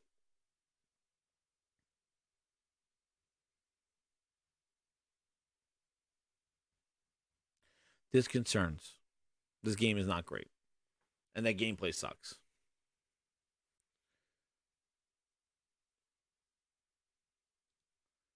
$4,000 dislikes. Many in the comments section saying that this does not look like a $70 game. It looks like something you expect to see in Game Pass. That's what the comments, and that's what I say. Look at the comments of that IGN video. And you tell me, no damage control could fix this. The gunplay seems underwhelming. To be honest, the RE4 remake is going to be, what is this? They want money for this. Way too bullet spongy for my liking. So far, it seems that people were right about the AI. Hopefully, it's not like this for the rest of the game. No means keeping up with the players. Here is shown walking up to people and attacking. Certainly not very engaging gameplay-wise. More like the rookie fight, not the rook fight. Hope Redfall delivers and doesn't disappoint. Deathloop was average. This looks like a free-to-play game with no soul. These are your comments, dude. And, they have something I could never have. Really? And what's that? A soul. Back for Blood DLC. Masterpiece that is prey to this. What happened to Arcane? This looks so uninspired and generic. Where's the Arcane that gave us masterpieces like Dishonored and Prey? This is kind of creative regression and very disheartening. Oh, look, the word regression. What other franchise has Microsoft regressed? without further ado, ladies and gentlemen,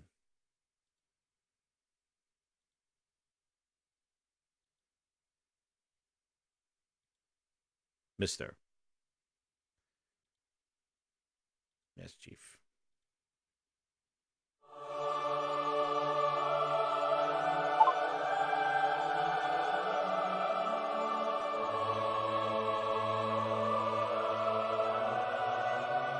Yes, I'm back. This is Mr. Chief. And to piggyback off what the Groundouts was saying, yes, regression. That's what they did to me and my franchise. They regressed the Halo franchise. So, I said I'll be back on this show. I'm a little upset that Grimes showed my accolades show, but I need to say what I need to say. As I said when I left Microsoft and 343, I went back to Bungie, and now I see my creator, my father, who told my story, Joseph Staten, has now also left Microsoft. It's just a matter of time when people realize that they took the best franchise, the biggest franchise they ever had, and destroyed it, crushed it, and showed my ass. I'll never get over that. They showed my ass. I just did it for the likes. And they said I'll be at 8 on Paramount Plus if I showed my ass. I was in a dark place at that time. So I stripped down to everything that I had and showed my ass. It got a few hits on Paramount Plus. So I guess it's time for Ghost to show his ass from Call of Duty, because I'm out of here.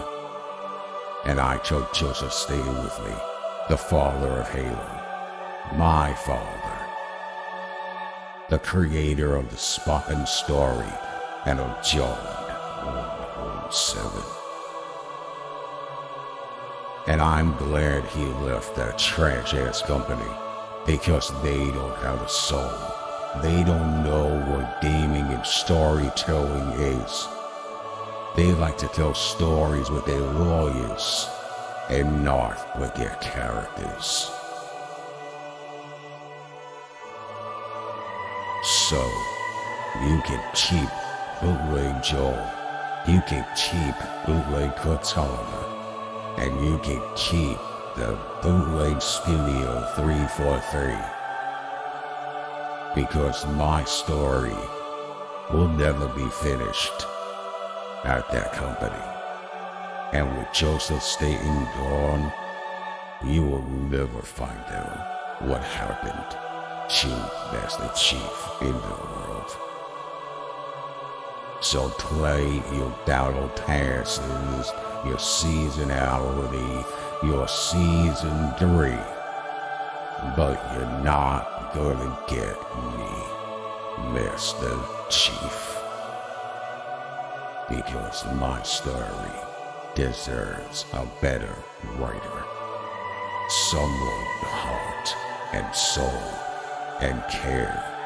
I see the Worst of Us show, I see the Mario Brothers movie, and I see IP that is cherished.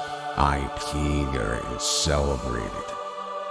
And unfortunately, I had to show my ass for a couple of weeks on Paramount Plus. So, I'm happy Joseph Staten, come here, come to Bungie, come back home, because spines never die. come back, Father. Storyteller extraordinaire, come back and tell my story. Thank you for all your work you did on Halo when Master Chief married. Thank you, Joseph Staten, for all you've done for my character and my story. I'll never forget you.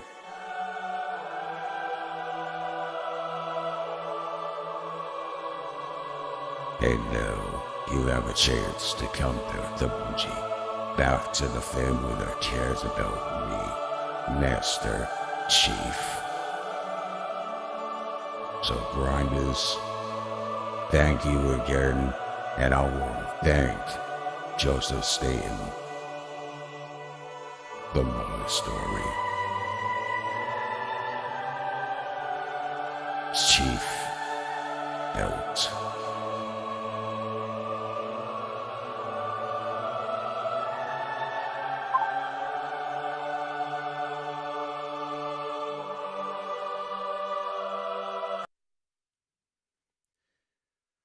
Wow. Incredible, Chief. Thank you again for coming on with a heartfelt storytelling.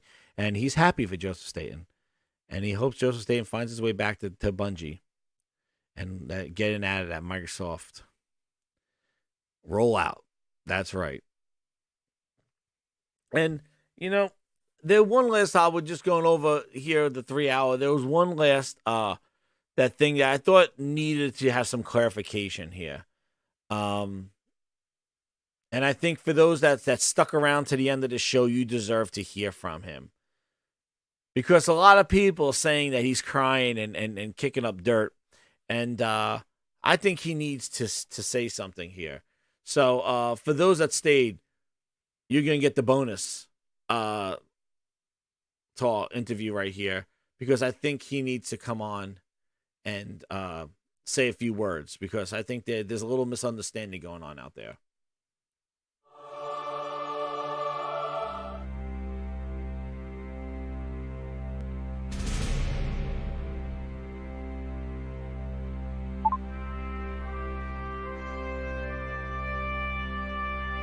Hello, Grindhouse.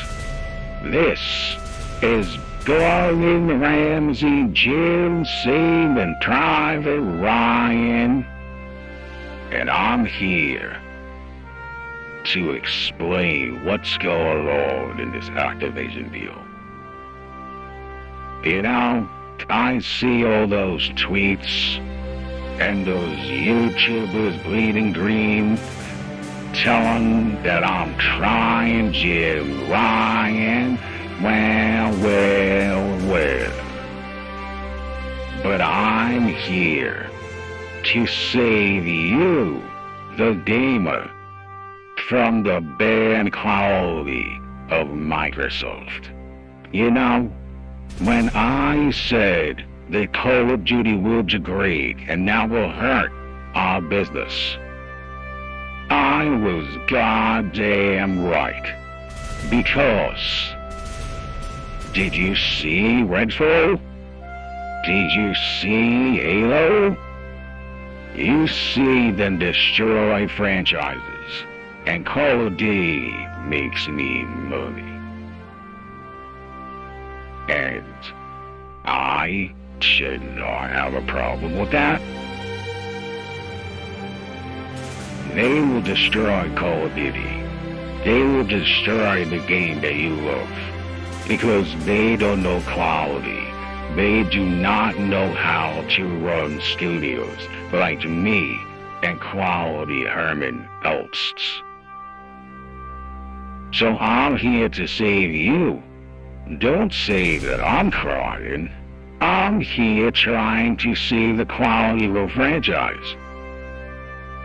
Because I know what matters to gamers. Games.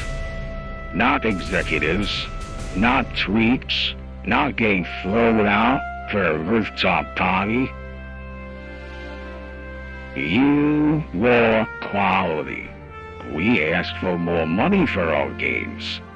Why shouldn't we bring you what you expect? You pay more money, you get better games. Why would we get more money from you and give you this? They destroy franchises. They are a production sweatshop company. And I'm here to give quality games.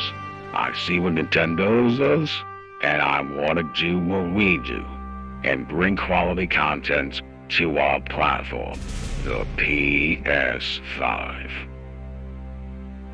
So, if you don't believe me, go look at your franchises. Go ask Perfect Dark how they're doing with some bootleg studios. Go ask Fable, the franchise I used to matter, how they're doing, getting some help from iOS. Who needs excuses when you just want to play games? And here at PlayStation, that's what we do. Games. Games, games, games, games, games. You don't give a shit about me, and I don't give a shit about you. I just want you to play our games and buy them and have fun and come back for more. Because here at PlayStation we deliver quality. And we know Microsoft is bootleg, and they will destroy everything they touch. Remember Goldfinger? They're shitfinger. Pardon my French. So, if you want games and want quality, then you stay here with PlayStation. So with that, God bless the PSVR 2. God bless quality games. God bless the decent edge. And God bless the PS5.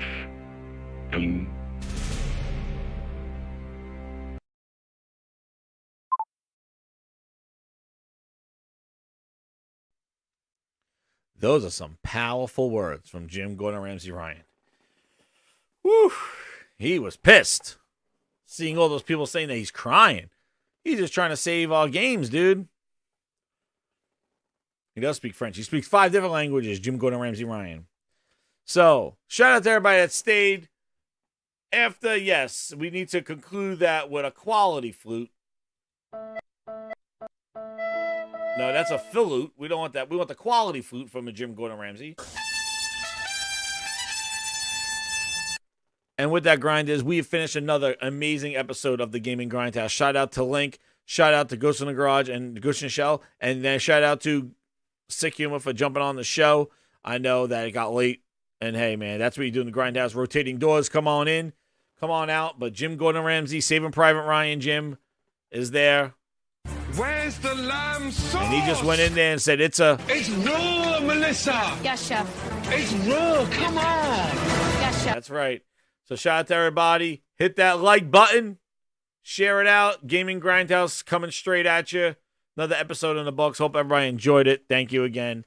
And I'll be catching you later this week. So please keep it locked here. Subscribe if you're new in the chat or you like what's going on, man. We got tons of stuff. I got tons of sounds, tons of stories, and just deliver what my 2 eyeballs say. The sources. Exactly what I see. No insiders. This is what I see. And as a gamer, I make some source predictions. And the things that we're seeing are coming true, dude. So, with that, everybody, I want to thank you again. Hit that like button, share it out, subscribe if you're new. Join if you want to use some of those awesome emojis. And also have a voice on what grinds your gears that I ask. And we'll read off your chats. But thank you again, everybody. Talk to you soon. Again, thank you. Redfall, in honor of Redfall. Guess where it is, everybody? Oh, and Psychonauts 2. New games are coming fast. 12 minutes in Hades.